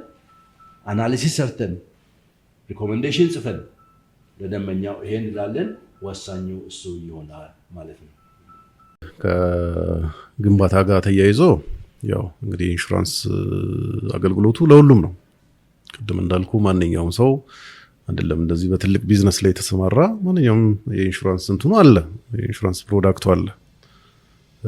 እንዳልኩ ቀጥታ ባይሆንም አንዳንድ ፕሮዳክቶች አብረው ከሌላ ጋር ተያይዘው የሚሰጡ አሉ። የኮንስትራክሽን እንግዲህ ኮንስትራክሽን ሂደቱ ላይ ተዋናዮች አሉ። ኦልሞስት በዋናነት እንግዲህ 3ቱ ናቸው አይደል? አስገንቢው አለ፣ ባለቤቱ አለ፣ ህንፃ ተቋራጩ አለ፣ ገንቢው አለ፣ እንደገና ደግሞ አርኪቴክቸሩ አለ፣ ኮንሰልታንቱ፣ አማካሪው፣ ዲዛይነሩ አለ። እነዚህ ናቸው በዛ እንትኖች ማነው ተዋናዮች። ስለዚህ እነሱ የእያንዳንዳቸው ኢንሹራንስ አላቸው። አርኪቴክቸሩም የራሱን ኃላፊነት የሚወስድበት ያ ግንባታ ያ ሪል ስቴት በሱ ስህተት ምክንያት አደጋ ቢደርስበት ጉዳት ቢደርስበት ያ ኢንሹራንስ ይገባል፣ አርኪቴክቸሩ ማለት ነው። ገንቢውም እንደዚሁ ያንን ገንብቶ የማስረከብ ኃላፊነት አለበት። ይህን እንግዲህ እንዳልኩት ከመጀመሪያ ጀምሮ ነው። አሁን ባለው ነባራዊ ሁኔታ አርኪቴክቸሩም ወይም ዲዛይነሩ ኮንሳልታንቱ ግዴታ እንዲገቡ ይደረጋል። ኮንትራክተሩም እንዲሁ ማለት ነው። ስለዚህ እንግዲህ ምናልባት በቂ አይደለም ብለን የምናስበው የመጠኑ ነው። እንግዲህ መጠኑ ሊሚት ተደርጓል። በተለይ በፈቃድ ሰጪው አካል በአብዛኛው ያው ማዘጋጃ ቤት የምንለው ወይም ደግሞ የመሬት አስተዳደሩ ወይም ሌላው አካል ይህን ኢንሹራንስ ገዝተና ይባላል እና ለገንቢው እስከ 5 ሚሊዮን ምናምን ድረስ ነው ጣሪያው። ለአማካሪው ደግሞ እስከ 2 ሚሊዮን ነው። ይሄ እንግዲህ በቂ አይደለም። በቂ ስላልሆነ እኛ ከዚህ በላይ ኢንሹራንስ እንዲገቡ ነው። ምክንያቱም አደጋው ቢከሰት ወይም ደግሞ ጥፋት ቢመጣ ከዚህ በላይ ነው ሊያስወጣቸው የሚችል። ስለዚህ ያንን አድቫይስ እናደርጋቸዋለን። እንግዲህ የሚመጣው ሪስክ የሚመጣው ጥፋት ምንድነው ብንል ቅድም በገለጽ ነው መልኩ ነው። እንግዲህ ያ ኮንትራክተር ንብረት አለው፣ የራሱ ንብረት አለው። ሁለተኛ የሌላ ሰው ነው የሚሰራው። በዛ በአካባቢ ያሉ እንትኖች አሉ። ቅድም ሰዎች ይኖራሉ፣ እዚያ የሚመጣ ሰው አለ። እዛ ሲቆፍር የውሃ እንትኖች አሉ፣ የፋሲሊቲ እንትኖች አሉ፣ የመብራት መስመር ይኖራል፣ የውሃ መስመር ይኖራል። ለነዚያ ሁሉ ለሚደርሰው ጉዳት ኃላፊነት አለበት። ስለዚህ ኢንሹራንስ ሁሉንም ለሚመጣለት ኃላፊነትም ጨምሮ በራሱ ንብረት ላይም በሰው ንብረት ላይ ለሚያደርሰው እንትን ሙሉ የኢንሹራንስ ፓኬጅ አለ። ስለዚህ የኛ ምንድነው የትኛው ይሻላል፣ እስከ ስንት ድረስ ነው፣ ስጋቱ እስከምን ድረስ ነው የሚለውን ነገር ማጣራት ነው። አሁን አንድ ቦታ ሲገነባ ዙሪያውን በጣም ቦታ የተከበበ ከሆነ ወይ አጠገቡ ማደያ ካለ ለአደጋ ትንሽ የተጋለጠ ነው አይደል? ስለዚህ ያንን መዝነን ነው እኛ ይሄ ከፍተኛ ሪስክ አለ ወይም ደግሞ ከፍተኛ ተጋላጭነት አለ፣ ስለዚህ ይሄ ኢንሹራንስ ያስፈልጋል ብለን ለይተን እስከ መጠኑ ድረስ። ምክንያቱም ሊመጣው የሚችለው ጉዳት በአብዛኛው ሜጀረብል ነው። በኢንሹራንስ የሚገቡ ሁኔታዎች በሙሉ ሜጀረብል ናቸው፣ ሊለኩ የሚችሉ ናቸው። እንዲህ በሀሳብ ወይም ደግሞ የሜንታል እንትኖችን እንደዚህ የማይታሰቡ ኮንሲኩዌንሻል ነገሮችን ብዙ እንትን አይላቸውም እና በአብዛኛው ሜጀረብል ስለሆነ ይሄ ጉዳት ቢከሰት እስከዚህ ድረስ ጉዳት ሊያመጣብህ ይችላል ብለን ያንን አድቫይስ እናደርገዋልና ብዙ እንትን አለው። እንግዲህ ህንፃው ካለቀ በኋላስ የማን ነው? የባለ ንብረቱ ነው አይደል? የአስገንቢው ነው። ስለዚህ አስገንቢው ደግሞ ያ የተገነባው ንብረት ለብዙ ነገሮች ይጋለጣል። ቀደም እንዳለው ለሰዓት፣ ለመብረቅ፣ ለምናም እንደዚህ ለተያያሉ ለጎርፍ ለእንደዚህ የተጋለጠ ነውና እነዚያን ነገሮች ፕሮቴክት የማድረግ እድሉ ሰፊ ነው። አሁን ሰው ማንኛውም ነገር ከሱ ቁጥጥር የሆነውን ነገር ይሄ ለአደጋ ይጋለጣል የሚለውን ነገር ወደ ኢንሹራንስ ማስተላለፍ ነው። በነገራችን ላይ ኢንሹራንስ ማለት አንድ የተጋላጭነትን የሪስክን መቋቋሚያ መንገድ ነው፣ መካኒዝም ነው። እንግዲህ የተለያዩ በስጋ ተጋላጭነት እንትን መንገዶች ብዙ ናቸው። አንድ ነገር ይሄ ከፍተኛ ተጋላጭነት ነው ካልነው ወይም ደግሞ አንድ ስራ ታቀድና ለሙያተኛ ታስገመግማለህ፣ ታሳያለህ። አይ ይሄ ተጋላጭነት አለው ስለዚህ ከፍተኛ ነው ብለህ የምታስብ ከሆነ ስራው አለ፣ ሐሳቡ አለ፣ ግን በጣም ከባድ ነው፣ ይሄን የሆነ ነገር ቢከሰት ልቋቋመው አልችልም ብለህ የምታስብ ከሆነ ምን ታደርገዋለህ? ትተዋለህ አይደል? አሁን አንድ ቦታ ላይ እንደው ከፖለቲካል ከነዚህ ነገሮች ተያይዞ አሁን አፍጋኒስታን ወይም ደግሞ ሌላ ቦታ እንደው ኢንቨስት ላድርግ የሚል ሰው የለም አይደል? ያስበዋል ወይም ሐሳቡ ነበር የጀመረም ሰው ይኖረዋል አላ። አሁን ባለው ሁኔታ ምንድነው ከባድ ነው አይደል? እዚያ ሄዶ መስራት ያስቸግራል። ስለዚህ ምንድነው አቮይድ ማድረግ ነው፣ መተው ነው። ይሄ ራሱ አንድ ሜካኒዝም ነው። ሁለተኛው ሜካኒዝም ደግሞ ከዚህ መለስ ያለ ከሆነ ደግሞ ምን ታደርጋለህ? አይ ይሄን ሁሉ ለብቻ ኢንቨስት ከማድረግ ምንድነው የምታደርግ? አይ ከሌላ ጋር ሼር ላድርግ ብለህ ነው የምታስበው፣ ከፍ ያለ ከሆነ ማለት ነው። ስለዚህ ምንድነው የምታደርገው? ሼር ነው የምታደርገው፣ ከሌላ ጋር ሼሪንግ አድርጌ እንትን እላለሁ ትላለህ። ሶስተኛው ደግሞ ለብቻ ታደርገውና ሪስኩ ከባድ ነው፣ ግን አይ በቃ እኔ ይሄን እንትን ማለት አለብኝ፣ ይሄን ነገር መቀጠል አለብኝ፣ መሄድ አለብኝ፣ ይሄን ነገር አክት ማድረግ አለብኝ፣ መስራት አለብኝ ብለህ የምታስብ ከሆነ ምንድነው ያንን ትሄድበታለህ። ግን ደግሞ የሚመጣውን ሪስክ ወደ ትሄዳለህ፣ ለሌላ ሰው ታስተላልፈዋለህ ወይ ደግሞ ትራንስፈር ታደርገዋለህ። ለማን ነው የምታደርገው? ለኢንሹራንስ ኩባንያዎች። ስለዚህ አሁን አንድ ሜካኒዝም መንገድ ነው ማለት ነው። በቃ አንተ ስራህን ያለ ስጋት ትሰራለህ። እንግዲህ የኢንሹራንስ ትልቁ እንትን ስጋትን ማስወገድ ነው ማለት በቃ ፒስ ኦፍ ማይንድ የምንለው ማለት ነው። አሁን ያንን ባታስተላልፍ ምንድነው የምትሆነው? ከዛሬ ነገ ምን ይሆን፣ ምን ይፈጠራል፣ ምን አስባል ምናምን። አሁን በዚህ ሂሳቤ፣ በዚህ ጭንቀት፣ በዚህ እንትን ስራ ይሰራል ወይም ደግሞ ልትሰራ የፈለከውን ልታደርግ የፈለከውን ነገር አቺቭ ማድረግ አትችልም። ይሄን እያሰብክ እየተጨነክ ይህንን ነው የሚያቃልል ትልቁ የኢንሹራንስ እንትን። አሁን አሳልፈ ሰጠ፣ በቃ ትንሽ አረቦን ከፍለህ ሰጠህ። ለምን ቢከሰት ስለሚከፍልህ ማለት ነው። ምን ይጎልብሃል? ምንም እንትን አይልም ማለት በቃ። ስለዚህ ትልቁ እንትን በቃ የኢንሹራንስ ትልቁ አድቫንቴጅ እዚህ ላይ ነው። አንድ ሰው ሪስኩን ለሌላ ሰው አሳልፎ ሰጥቶ በቃ ስራውን በሰላማዊ መንገድ እንዲሰራ ማለት ነው። ይሄ ማድረግ ነው እንግዲህ። ይሄ ከየት ይበልጣል? ኮምፐንሴት ከሚደረገው ነገር ወይም እንደሚኒፋይ ከሚደረገው ነገር የበለጠ ዋጋ ነው ያለው። ይሄ ስለማይመዘን ስለማይታይ ነው እንጂ ይሄ ትልቅ እንትን ነው። እኔ አስታውሳለሁ እንግዲህ አንድ ዘመዴ ተሽከርካሪ ያለውና ኦልሞስት ጅቡቲ ጭኖ ሲመጣ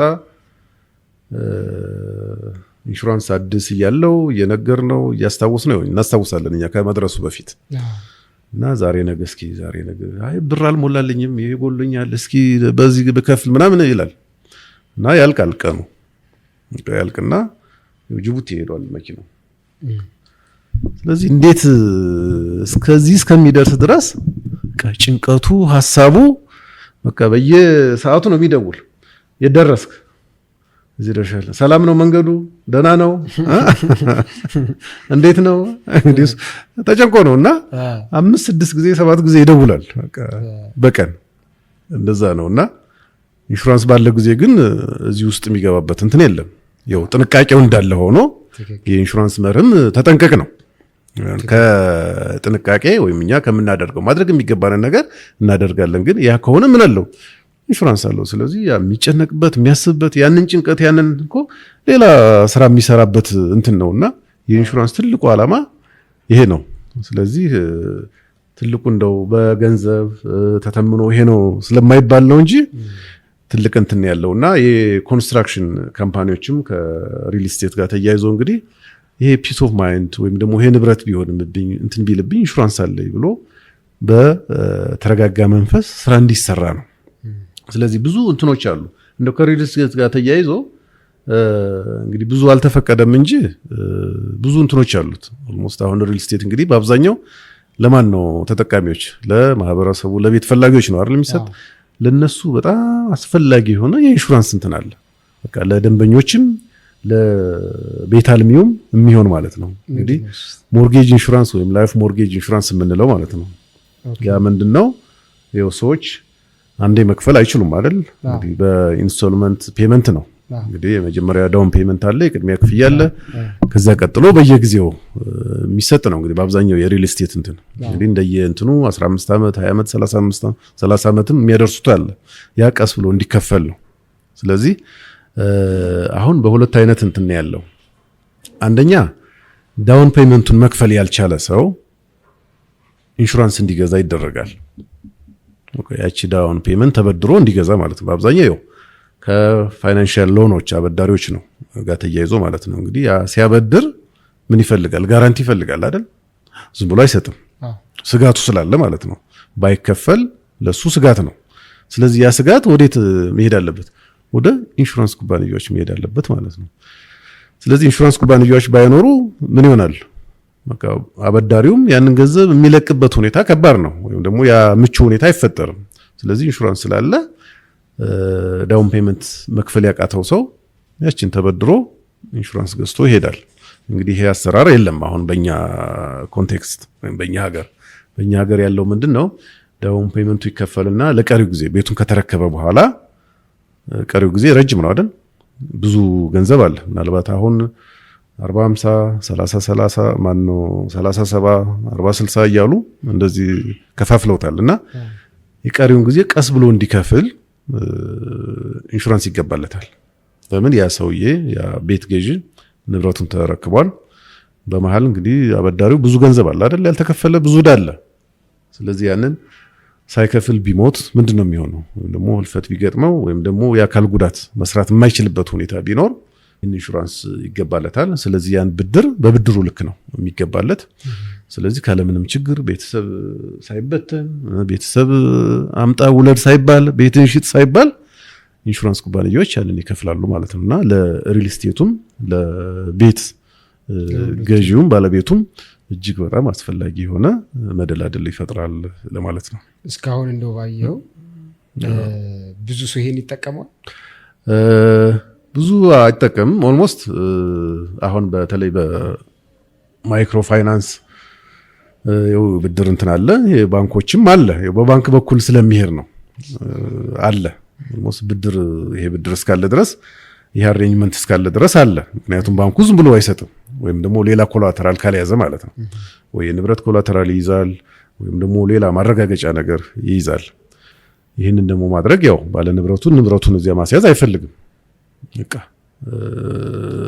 ያን ባይከፍልም የሚባልም እንትን ስለሌለ ኦልሞስት ትልቁ ስጋት ምንድነው? ሰው እስካለ ድረስ ከሰራ ድረስ ይከፍላልም ተብሎ ስለሚታሰብ አብዛኛው ሞት ቢመጣ እንደዚህ ሰርቶ ባይከፍል የሚለው ስጋት ነው ያለና ያውን ምቹ ሁኔታ ፈጥሯል። ያው አለ ፕራክቲሱ አለ።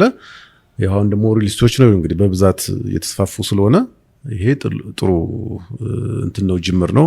ሞስት እየተለመደ ይሄዳል የሚል ሐሳብ ያለ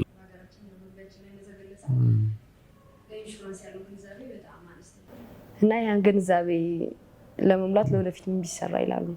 እንግዲህ ብዙ እንትኖች አሉ። ቅድም እንዳለው ኢንሹራንስ ሁሉም ሰው ሊጠቀምበት የሚገባ ከጥቅሙም በጣም አስፈላጊ ስለሆነ ሁሉም ሰው መግባት አለበት ብለን ነው የምናስበው። በተለይ ደግሞ ይህን መግዛት የሚችል ሰው በአብዛኛው ከሚድል ክላስ የምንለው ማህበረሰብ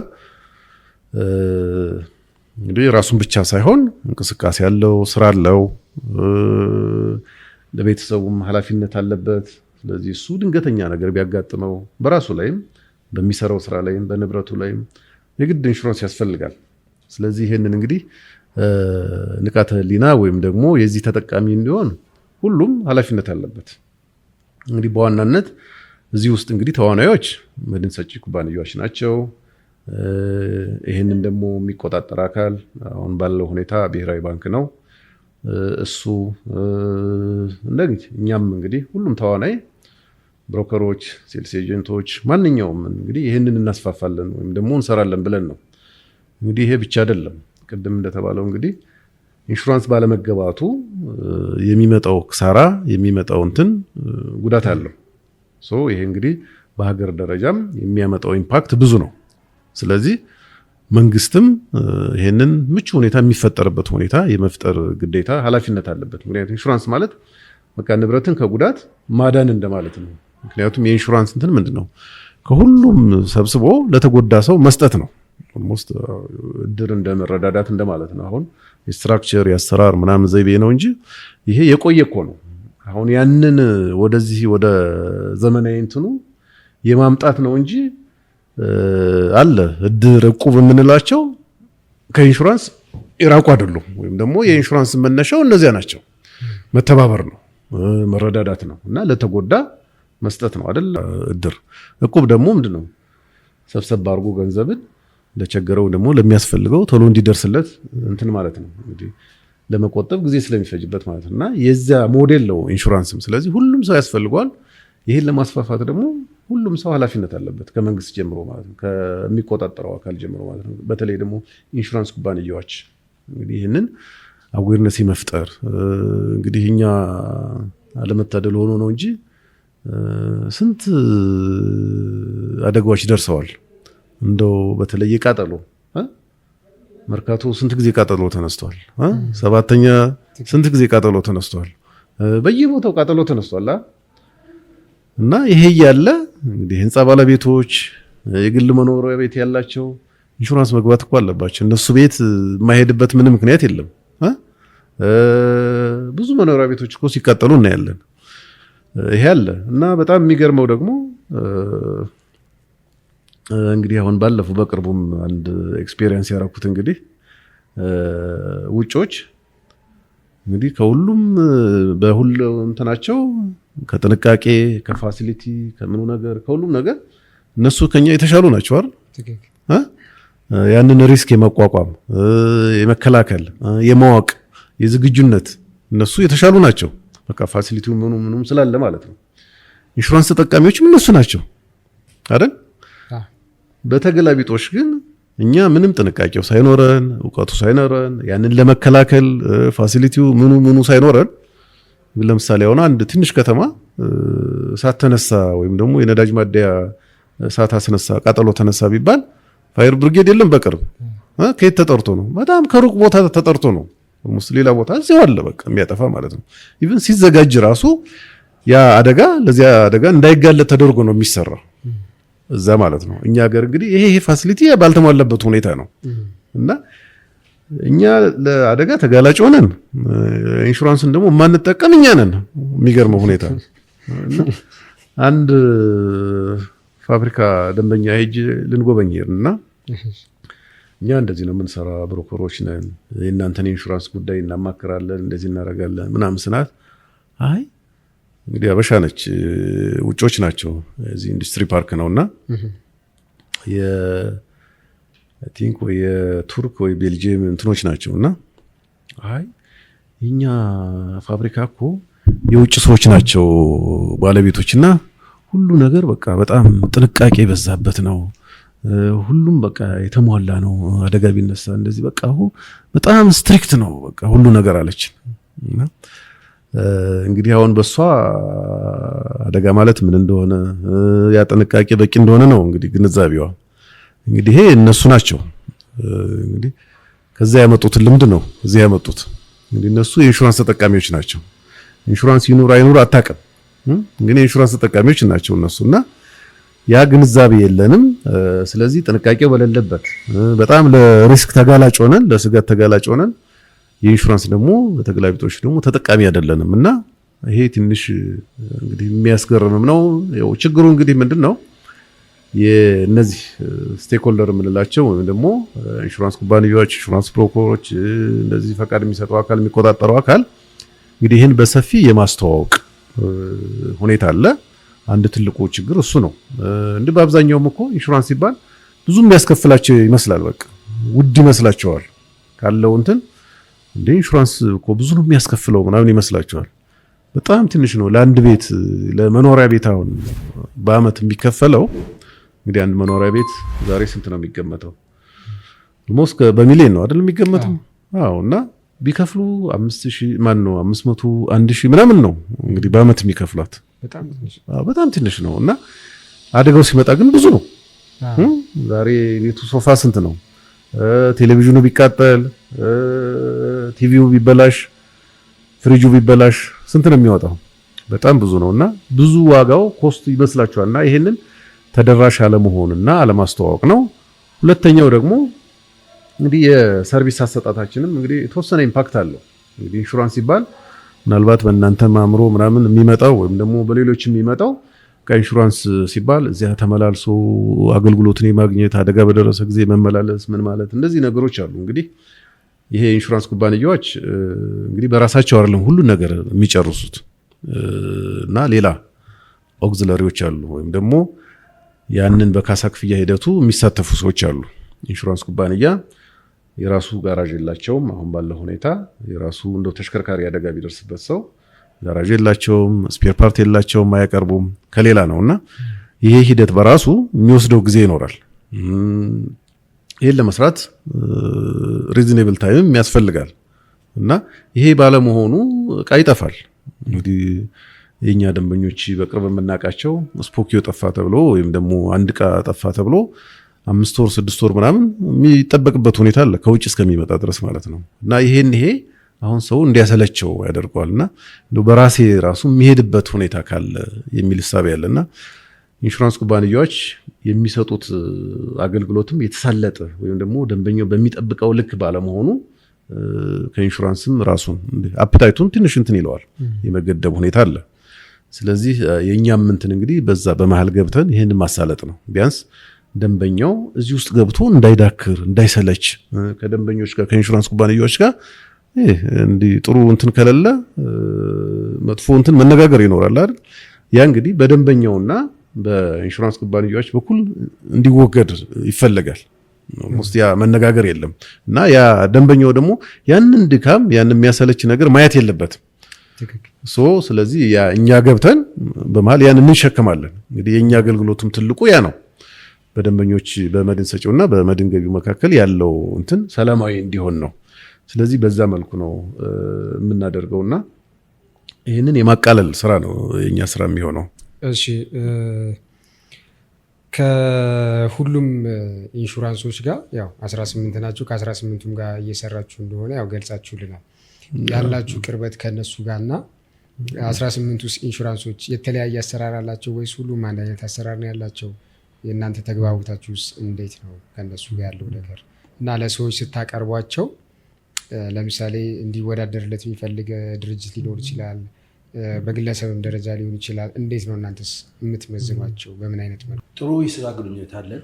በጣም አንዳንዶቹ እንዳውም የምስጋና ደብዳቤ የሚጽፉልን ማለት ደንበኞችን በማምጣት ደንበኞቻቸውን በሚገባ መንገድ ተከታትለን ስላስተናገድናቸው እነሱ መስራት የነበረባቸውን እኛ በአጭር ጊዜ ውስጥ እዛው ቁጭ ብለን ተከታትለን ስለምንጨርስላቸው የኢንሹራንስንም ኢሜጅ አስጠብቀናል፣ ደንበኛውንም እርካታ እንዲያገኝ አድርገናል እና ከ18ቱም ጋር እንሰራለን።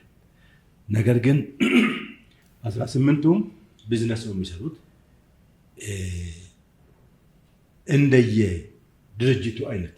ለምሳሌ ድርጅቶች እኛ የምንፈልገው ካሉ 18 ውስጥ 5ቱን እገሌ ጫሩትልን ካለ ደንበኛውን ታዘን እናጫርታለን። ከዛ አናሊሲስ ሰርተን ሳመሪ ሰርተን ይሄው ያገኘነው ዋጋ ብለን እንሰጠዋለን። ከዛ ወደ አሸነፈው ይገባል። ደንበኛ ደግሞ ምንም ማቅ በቃ እናንተ ስጡልን ካለ እኛ ደግሞ የድርጅቱን ሁኔታ አይተን በተለይ አይተን ካሉት 18ቶች ውስጥ ተራ እንሄድበታለን አለን። ከሁሉም ጋር እንትን ስላለን ጥሩ ግንኙነት ስላለን ቶሎ ብለን ቶሎ የሚሰጠን በተለይ ቶሎ የሚሰጠን ካገኘን የመጀመሪያዎቹን 5ቱንም ቶሎ ስጡን ብለን እንትን እንዳለን እንጂ ይሄ ጥሩ ነው ይሄ መጥፎ ነው። ምክንያቱም ሁሉም እንትን አላቸው መመሪያ ያላቸው ሁሉም ደንበኛን ለማስደሰት ነው የሚጥሩትና የገሌ ጥሩ ነው የገሌ መጥፎ ነው የሚል ነገር የለንም። ግን ሰርቪሳቸውን እናያለን። የትኛው ነው ጥሩ ሰርቪስ ያለው? በየአመቱ ይለዋወጣል። በነገራችን ላይ በዚህ ዓመት አዋሽ በጣም ጥሩ ሰርቪስ ከሆነ ጥሩ ስም ካለው በሚቀጥለው ደግሞ ምናልባት ድክም ልል ይችላል። የሚቀጥለው ደግሞ ምናልባት ሌላ መድን ድርጅት ሊሆን ይችላል ወይም ንብ ሊሆን ይችላል። ስለዚህ እኛ እንደዚህ አይነት ነገር ስላለ በየአመቱ እንደ ሁኔታው ይለዋወጣል። ቀጣይ የሆነ ነገር የለውም ብዙ ጊዜ። ሆኖም ሁሉም ስለሚሰሩ እኛ መርጠን ቶሎ የሚሰጠንን ቶሎ በተለይ ከጊዜ ጋር ስለምንሄድ አንዳንዶቹ ከጠየቅናቸው በኋላ 2-3 ሳምንት የሚያቆዩብን አሉ። ነገር ግን ወዳው የሚሰጡትን ካገኙ ወዳው ከተሟላልን ለደንበኛው እንሰጣለን። በዚህ መልክ ነው የምንሰራውና እዛ ላይ የሚታዩ ነገሮችም አሉ። በእርግጥ በጣም ደረጃ ያለ በጣም ብዙ ካፓሲቲ ሰርቪስ እናያለን። ግን ሁሉም ጋር እንሰራለን። መልካም። እስካሁን ከቆይታችሁ አንጻር ረጅም ዓመት ነው እንግዲህ በብሮከር ስደት እየሰራችሁ ያላችሁት እና ከደንበኞች ያለው አስተያየት ከእናንተ ጋር ያሉት አሰራራችሁ ምን ይመስላል? እሱስ አሁን ሪሊ እኛ ደንበኞች በጣም ብዙ አሉ። ከግለሰብ ጀምሮ እስከ ትላልቅ ኩባንያዎች ደንበኞች አሉ። የእኛ ትንሽ ለየት እናድርግ ብለን ኩባንያም ያደረግነው አንዱ ይሄ ነው። ኩባንያ ማድረግ ማለት ሰራተኛን አሰልጥነህ ታሰማራለህ እና በቅርበት ስለምናገለግላቸው።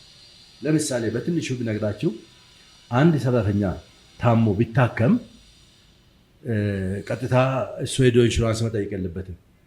አንድ ቦታ ያስቀምጡልና በመስሪያ ቤታቸው ከዛ ሄደን ፒክ አድርገን ኢንሹራንስ አጠገቡ ቁጭ ብለን ቶሎ ስራልን ብለን ያ ሰውዬ የሚከፈለውን ገንዘብ ወዳው እንዲመለስና ቢያንስ በ3 ቀን ውስጥ እንዲመለስ እያደረግን ነው ያለ ነው። ትንሽ ለየት እናድርግ ብለን ከዚህ የተነሳ ደንበኞችም እያመሰገኑን ነው። አንዳንዶቹ በጽሁፍ አድርጎልናል።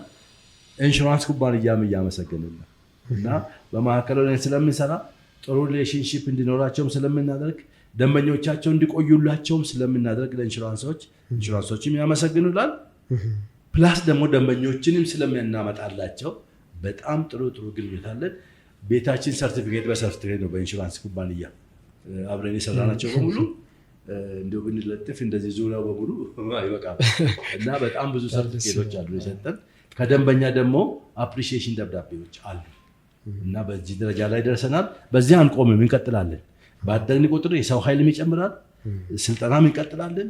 እሱ ብቻ አይደለም፣ ደንበኞቻችን ብዙ ሰራተኛ ያላቸው በተለይ ደግሞ ይሄንን ጉዳይ የሚከታተሉ አመቻቹልን ስልጠና እንሰጣለን ብለን ሪስክ ሚኒማይዜሽን ላይ ሾፌሮች እንዴት አደጋ መቀነስ እንደሚችሉ፣ ሌሎች ሰራተኞች እንዴት በከተማ የተሰማሩበት ቦታ ላይ ሊደርስ የሚችለው አደጋ እንዴት መቀነስ የሚችሉ አጫጭር ስልጠናዎችን ሁሉ እንሰጣለን እና ከዚህ ትንሽ ለየት የሚያደርገን ነገር ነው እና እንደ ኢንሹራንስ ኩባንያ ነው የተቋቋመው። በነገራችን ላይ አንደርራይቲንግ፣ ክሌምስ ዲፓርትመንት፣ ፋይናንስ ዲፓርትመንት፣ ማርኬቲንግ ዲፓርትመንት፣ አስተዳደርና ጠቅላላ አገልግሎት ዲፓርትመንት አለን እና ቢሮችን ያው ብታው ልክ እንደ ኢንሹራንስ ነው የተደራጀ ነው እና ሁሉም የራሱን ስራ እየሰራ ነው ያለው በየዲፓርትመንቱ።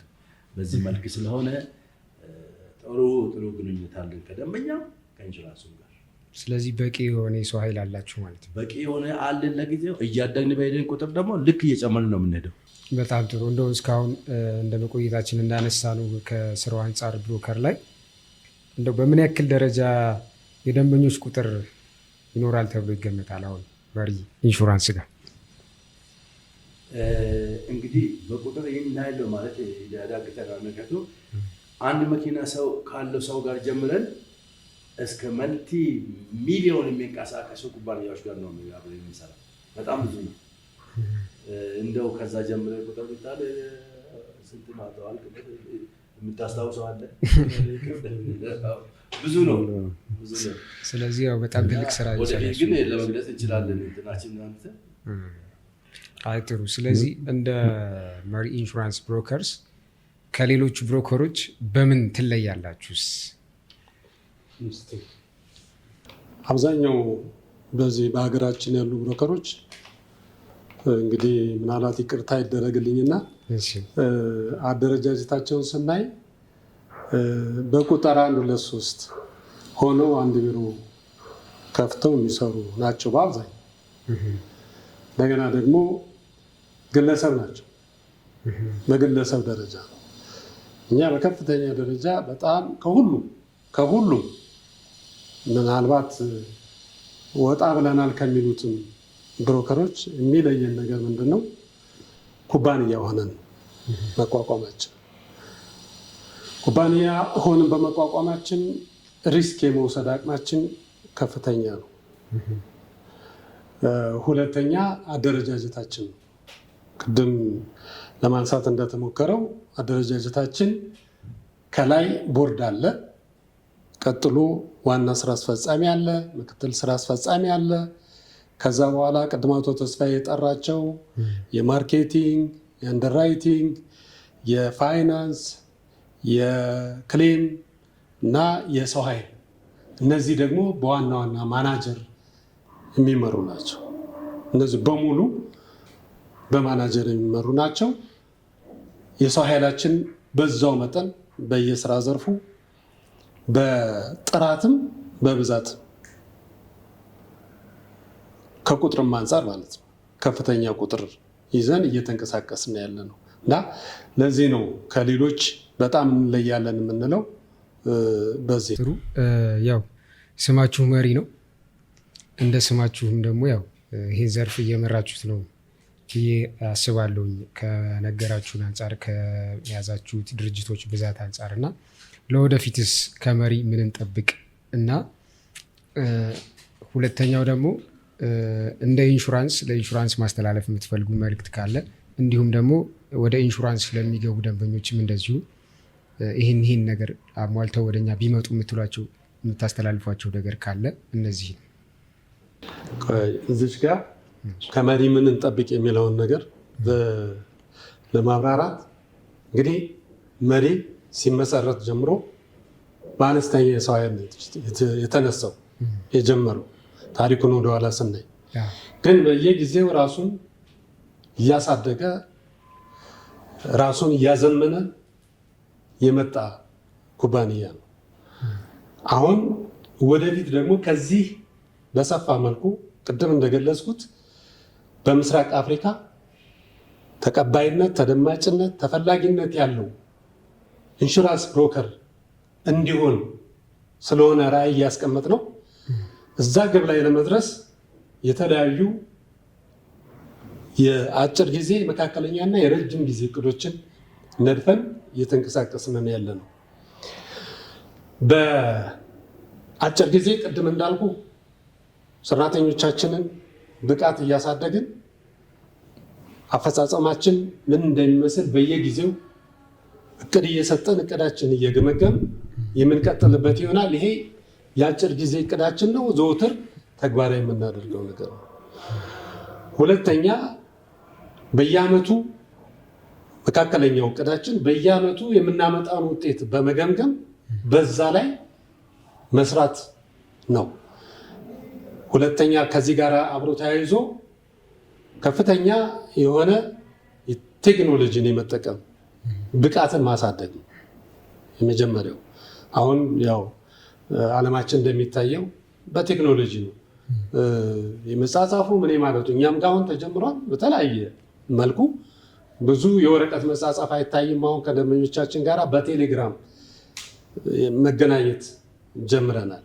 ይሄንን አስፍተን ማሳደግ ባለሙያዎቻችንን በከፍተኛ ደረጃ ማሰልጠን፣ ይህን ካደረግን የተሻለ ነገር ለወደፊቱ እንደ ራዕያችን ጥሩ ውጤት መድረስ እንችላለን የሚል ዓላማ ሰንቀን ነው የተቀመጥነው፣ እየሰራን ያለ ነው። ይህን ደግሞ በአጭር ጊዜ ውስጥ እናሳካለን የሚል ህልም አለን። ሌላው ምን አቅዳቸዋል የሚለው በተቆጣጣሪ አካልም በተሰጠን ዳይሬክቲቭ ላይ እንደተጠቀሰው ከዚህ በኋላ ጥቃቅን ክፍያዎችን ሁሉ ኢንሹራንስን ወክለን ለደንበኞች ከፍለን ከኢንሹራንስ ሪፈንድ ለማድረግ እቅድ ይዘናል። በዚህ ወቅትና ይሄ ነገሮችን በጣም ያሳጥራል። ከኢንሹራንስ ጋር ከመሄድ ምናምን ቶሎ ብለን ለደንበኛው መልሰን እኛ ከኢንሹራንስ ኮሌክት እንደምናደርግ ነገር ሁሉ ዝግጅት ላይ ነን እና አንዱ ይሄ ነው ትልቁ ዓላማችን። ኦኬ። ስለዚህ ቅድም የነገራችሁን የውጭውን አሰራር እናንተ ልትጀምሩት ነው ማለት ነው። ይሄ ደግሞ በጣም አሪፍ ያደርገዋል። ትንሽ የሆነ ነገር ጨምርና እንግዲህ ቪዥናችን ስናስቀምጥ በምስራቅ አፍሪካ ተመራጭ የኢንሹራንስ ብሮከር እንሆናለን ስንል እንዲሁ ረጅም ሩቅ ሰፊ ይመስላል እና ሞስት እንግዲህ ፖቴንሻል ስላለ ነው። እኛም ወደዚህ ስንገባ እንግዲህ የብሮከሬጅ ስራ ስንገባ ፖቴንሻል አለ። ከምስራቅ አፍሪካ በኢኮኖሚም ትልቅ የሚባል ሀገር ነው።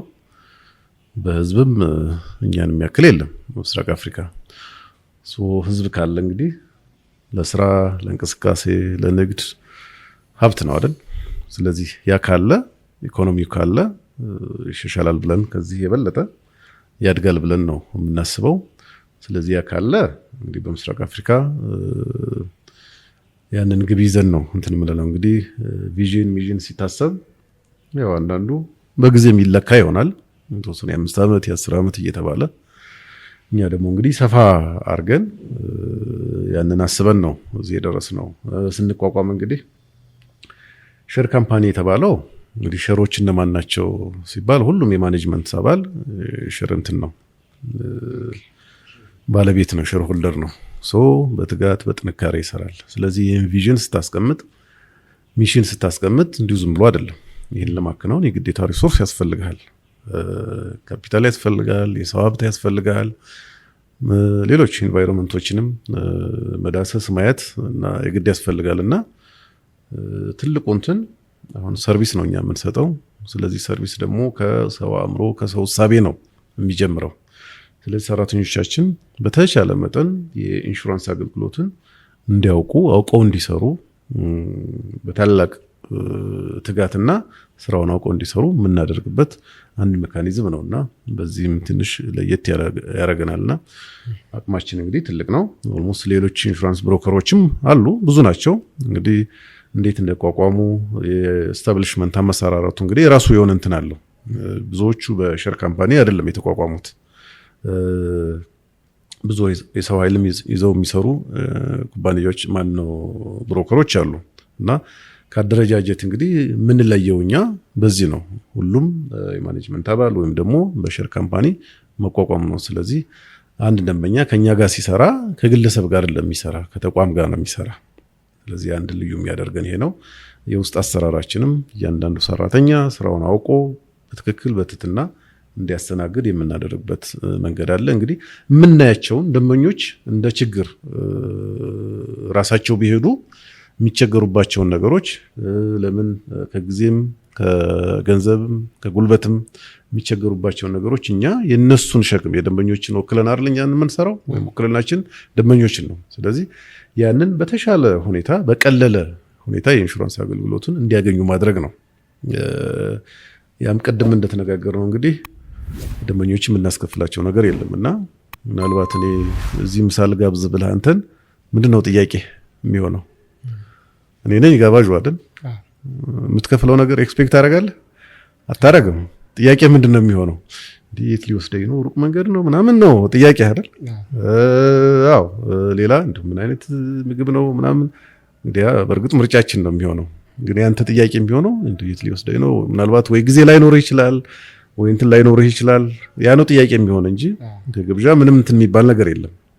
እና በነፃ ቢሆንም እኛ ደንበኞች ያንን በቃ በነፃ የሚያገኙትን ነገር ሳትስፋይድ ሆነው እንዲያገለግሉ የምናደርግበት ሁኔታ ነው። እና እንዳልኩ በነፃ ነው የምንሰጣቸው። በደንበኞች በኩል ያለው የሳቲስፋክሽን ሌቭል እንግዲህ በነፃ ተሰጥተው ተብሎ ትንሽም ቢሆን ሳትስፋይ ያደርጓል ማለት አይደለም። በቃ ከኔ ሄዶ ሌላ ቦታ የሚያገለግለው እንትን ሊኖር ይችላል። ስለዚህ የዚያን ሰውዬ በቃ የኔ የማገኘው የኔ ገቢ ምንጭ እሱ ስለሆነ አሁን በነፃ ነው ማለትም አንችልም። በቃ ማድረግ የሚገባኝን ነገር ማገልገል የሚገባኝን ነገር ማገልገል ግዴታ ነው። እንግዲህ እነዚህ በእጃችን ያሉ ደንበኞች ከኛ ጋር የሚሰሩ ደንበኞች በጣም ሳትስፋይድ ናቸው በስራችን ምክንያት ሁሉ ነገር ተቃለለላቸው። በቃ እንዳልኩ ሁሉንም ኢንሹራንስ አንድ ቦታ አገኙ። እዛ ሄደው ደግሞ ከውል ከገቡበት ኢንሹራንስ ጋር ደግሞ ውጣ ወረዱ መመላለሱ ምኑ እሱ ቀለለላቸው፣ እኛ ተሸክምንላቸውና ይሄ በጣም ሳትስፋይድ ነው የሚያረጋቸው። እንግዲህ የሚገርመውና በጣም ፓራዶክስ የሚሆነው ነገር ይሄን ሰርቪስ እየሰጠን ይሄ ሰርቪስ ካለ አንተ እኔ እንደው ምሳ ዛሬም ነገ የምጋብዝ ከሆነ ምንድነው የምታደርገው? መምጣት አይቀርም አይደል? አዎ ምናልባት ብቻንም ሳይሆን ጓደኛም ይዤ ልድ ነው የምትለው እና በዚህ ወደ እኛ አገልግሎት ስንመጣ ደግሞ ሌላ እንትን አለው። እንግዲህ አሁን እኛ ነን በየደንበኞች እያንኳኳን ይሄን አገልግሎት እንሰጣለን፣ እንደዚህ እናደርጋለን፣ በነፃ ነው ምናምን ስንላቸው ለደንበኞች በደንበኞች የሚመጣው ጥያቄ የተወሰኑት ያምናሉ። ኦኬ በቃ እናንተ ከኛ የማትከፍል ከሆነና ኢንሹራንሱ የሚሰጣችሁ ከሆነና የሚበቃችሁ ከሆነ በእርግጥ አገልግሎት እናገኛለን ብለው ይቀበሉናል። አሁን መቀበል ብቻ አይደለም፣ ይሄን ካመኑ ደግሞ በአግራሞት ነው እንዴ የት ነበራችሁ የሚለንም አለ። እንዴ በነፃ ይሄን ሁሉ ስሰቃየ ነበረ፣ ይሄን ሁሉ ውጣ ውረድ ስራዬን ትቼ እንደዚህ ሆኜ እዚያ ተበሳጭቼ ተናድጄ ሁሉ ነገር እንደው በምፈልገው መልኩ ካሳ ሳይከፈለኝ ስንገላታ ነበር፣ ስሰቃይ ነበር፣ ወይም ደግሞ በቃ ስመላለስ ነበር እና የት ሄዳችሁ ነው የት ናችሁ የሚልም በአግራሞት የሚያየን አለ። ሁለተኛው ግሩፕ ደግሞ ይቀበላል ግን ይጠራጠራናል። እንዴት በነፃ በነፃ እኮ የለም በቃ ሰርቪስ ቢዝነስ በነፃ የለም ኖ ላንች ፍሪ እንደሚባለውና በነፃ እንዴት ሊሆን ይችላል ይሉናል። ያንን እንግዲህ በቀስታ ቀስ ብለን አነጋግረን ያለውን እንትኖችን አውተን ነው እንግዲህ የማያምኑ ደንበኞችንም ቢቸግረን ደብዳቤ ያጻፍን ከኢንሹራንስ ኩባንያዎች በቃ እናንተ በኢንሹራንስ ብሮከር በኩል መምጣታችሁ ምንም ክፍያ እንደማይጠየቁ እሱን አጽፈን አንዳንዶችን እንግዲህ የማያምኑትን እንደዛ ያያረግን ነው። ሁለተኛው ሶስተኛው ደግሞ ይሄንንም አልቀበም ብሎ ይላል ከኛ ጋር ማይሰራል እና የሚገርመው እሱ ነው እንግዲህ በነፃ ይሄን ሰርቪስ ላገልግል ልስጥ ብለ እኛ ወደ እነሱ አይደለም ይሄን የነበረብን። ይሄን ቢያቅ ይሄን የሚያውቅ ሰው እንግዲህ እኛ ወይ እንደ ቴሌ እንደ መብራት ኃይል ነበር እንግዲህ ሰልፍ የሚሆን የኛ ቢሮ እንግዲህ እኛ ትልቁ እንትን ወይ ጥበቃ እዚያ ቆመ ስርዓት ማስያዝ ምናምን ነበር አይደል ተጠቃሚ በስቶ መሆን የነበረበት ይሄ ነበር። ይሄ አልሆነምና እንግዲህ አሁን ባለው ሁኔታ እንግዲህ ትልቁ እንትን ያዌርነስ እንትን ነው ማጣት ነው። እኛም እንደው በዚህ ልክ አድሬስ ሆነናል ወይ ደርሰናቸዋል ደንበኞችን የኛን አገልግሎት አውቀዋል ወይ ያውቁታል ወይ የሚለው እሱ ሊሚቴሽን አለ። ምናልባት የዚህ በደንብ የማስተዋወቁ ይሄን ስራ እንዲያውቁት ማድረግ ትልቁ ተግዳሮት ይመስለኛል እንጂ ይሄንን አውቆ እንትን ማይል ነገር የለም። እንግዲህ ሌሎች የተወሰኑ ነገሮች ይኖራሉ። እነሱን በሂደት በምን የሚጠራ ነገር ይሆናል። የህግ ማዕቀፍም ሲኖረው ትልቅ ያግዘን ይሆናልና የዚህ አይነት ደንበኞች አሉ። ሌሎች ደንበኞች ደግሞ ኦኬ እናንተ እሺ አታስከፍሉንም፣ ስለዚህ ኢንሹራንስ ኩባንያው የምከፍለው አረቦላ ይጨምርብኛል፣ እናንተ ማታስከፍሉ ከሆነ በተዘዋዋሪ ኢንሹራንስ ኩባንያው ያስከፍለኛል ብለው የሚጠራጠሩ አሉ፣ የሚጠይቁ አሉ። እንደውም ማጆሪቲው ይሄንን ነው የሚጠይቁት። ይሄ ደግሞ በፍጹም የተከለከለ ነው፣ ደግሞ ህጋዊም አይደለም። እንግዲህ የኛ አገልግሎት አንድ ደንበኞችን ወደ ኢንሹራንስ ማምጣት ነው። ሁለተኛ ደግሞ እዛው እንኳን ኢንሹራንስ ያላቸውን ቢሆኑ እነሱን ያላቸውን ጊዜ ያላቸውን ሁኔታ ያላቸውን እንትን እነሱን ሰፖርት ማድረግ ነው ማገዝ ነውና ኢንሹራንስ ኩባንያው ለዚያ ነው የሚከፍለን። ስለዚህ እነሱ ላይ ምንም አይነት 5 ሳንቲም የሚጨመርባቸው ነገር የለም፣ ወይም ደግሞ ከሚያገኙት መብት የሚቀነስባቸው እንትን የለም፣ መብት የለም። እኛ መኖራችን የሚያተርፉት እንጂ የሚያጡት 0.5 ሳንቲም አይኖርም። ስለዚህ ይጠቀማሉ እንጂ የሚጎዱት ነገር የለም። እና ይህንን በጥርጣሬ የሚያዩታሉ። አይ አንተ በነፃ አገለግላለሁ ስትለኝ ኢንሹራንሱ ደግሞ አረቦኑን ከፍ አድርጎ ያመጣብኛል ወይም ደግሞ ከሚከፍለኝ የካሳ ክፍያ ይቀንስብኛል ብለው ነው እንትን የሚሉና ይሄ ትልቁ ችግር ይሄ ይመስለኛል። እንግዲህ ይህንን ማስፋፋት ይኖርብናል። እኛም በደንብ አድሬስ ስላላረግ ነው። ማህበር አለን፣ የኢንሹራንስ ብሮከር አሶሲዬሽን አለ። እንግዲህ ይህም ተጠናክሮ ያለ መስራቱ ይመስለኛል የተጠናከረ አይደለም። ብዙ ሰው ኃይል የለም። ይሄን እነዚህ የሚታዩ ችግሮችን የማህበረሰብ በማንቃት እንትን የለም። እሱን እንግዲህ በጋራ ተነጋግረን የምናደርገው ሁኔታ ይሆናል። የተሻለ እንዳልኩህ እኛ ለየት ባለ አወቃቀር ወይም ደግሞ አመሰራረት መተናል። ስለዚህ ስማችንም መሪ ስንል እንዲሁ ዝም ብለን አይደለም። በኢንዱስትሪ ውስጥ በደንብ እንደዚህ ከሰራን መሪ እንሆናለን፣ እንመራለን። የተሻለ ውጤት እንግዲህ በመድን ተጠቃሚውና በመድን ሰጪ መካከል ያለውን ችግር እንፈታለን ብለን ነው የምናስበውና አንዳንዴ እንደውም የሚገርመን ነገር እንግዲህ ቅድም ያነሳውልህ ነገር አለ አይደል? ውል እንግዲህ ኮንትራክቹዋል አግሪመንት ነው ብለናል እና ካሳ ክፍያ የሚከፈለውም ያን ውል ተይዞ ነው። ሌላ እንትን አይደለም። አሁን የካሳ ክፍያ ሰራተኛ አደጋ ሲደርስ ምንድነው የመጀመሪያው ስቴፕ? ሄዶ አደጋውን ማጣራት ነው። በቃ አክሲደንት ኢንቨስቲጌሽን ይባላል። ያንን አደጋ ማጣራት ነው። ያ አደጋ ይጣራና ምንድነው የሚሆነው? ሪፖርቱ ይመጣል፣ ከውሉ ጋር ይመሰከራል። ያ የደረሰው አደጋ በውሉ ይሸፈናል ላይሸፍንም፣ ወይም ውሉ ይዘዋል ላይዘውም የሚለውን ነው። የሚቀበለው ከሆነ ይቀበለዋል፣ ወደ ክፍያ ሂደት ይሄዳል ማለት ነው። የማይቀበለው ከሆነ ደግሞ ሪጀክት ያደርገዋል፣ ወይም ደግሞ ይሄ በውሉ ስለማይሸፈን የቀረበውን የካሳ ክፍያ ጥያቄ አናስተናግድም አልቀበልም ብሎ እንትን ይላል። ቤት በውሉ መሰረት ማለት ነው። ስለዚህ ትልቁ ነገር ያለ የት ነው? ውል ሲዋዋል ማንኛውም ደንበኛ ቅድም እንዳልኩ ውል ስትዋዋል አይተህ ነው አውቀህ ነው መፈረም ያለብህ እና የኢንሹራንስ ተጠቃሚ የኢንሹራንስ ሙያተኛ ያልሆነ ሰው እንግዲህ አንተን ፐርሰናል እንትን ባላቅም መቼም ዝም ብለህ ያን ፊርማ ያንን ውል አትገዛም። ስለዚህ ወደ ኢንሹራንስ ብሮከር ነው እንግዲህ መሄድ ያለብህ። በነፃ ካገኘህ በነፃ እንትን ካልክ ምንም አማራጭ እኮ የለህም በቃ።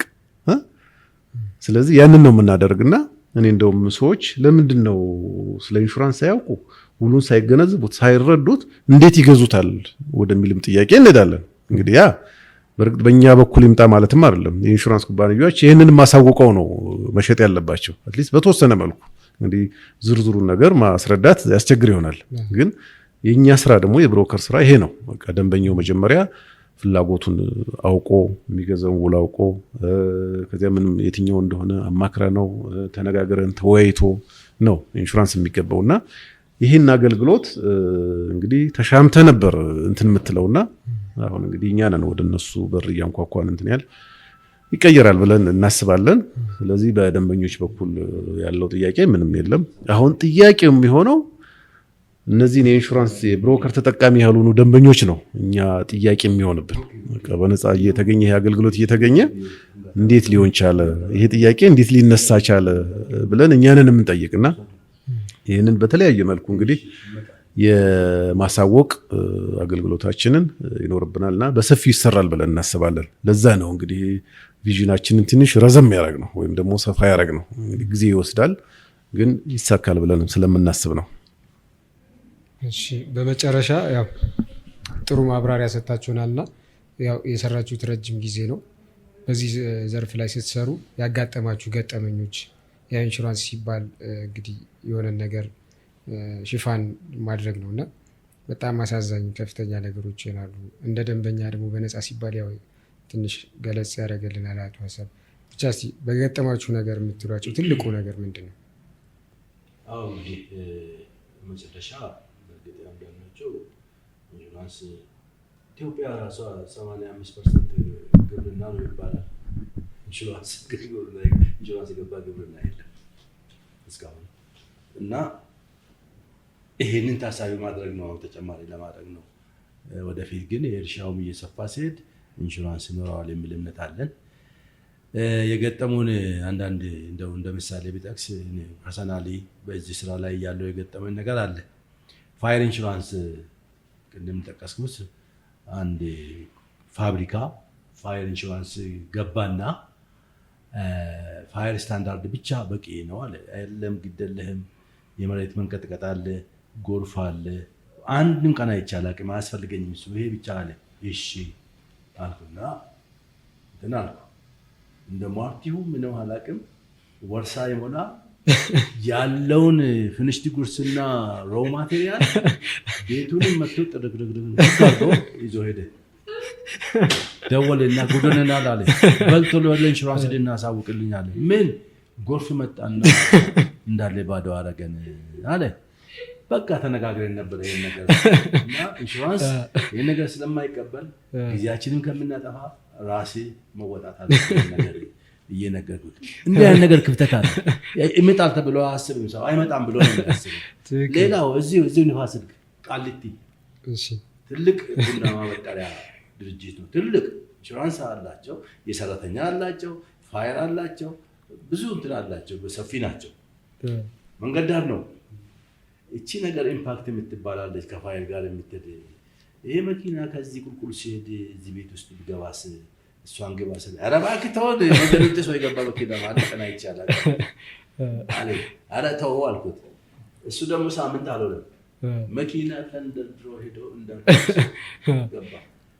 ደወለልኝ። በልቶ ኢንሹራንስ ድልኝ አለ። አዋሽ ነው ኢንሹራንስ ሄድልኝ ስል ምን ሆነ መኪና እንዳለ ደርብሶ አጥሮኝ ደርብሶ ገባ አለ። ተናግረ የለም ብዬ ተናገርኩት። ስለዚህ እቺን ነገር ለማንም ሳት ነገር ራሴ ጀምር ስለሆነ ኢንሹራንስ አይቀበልም።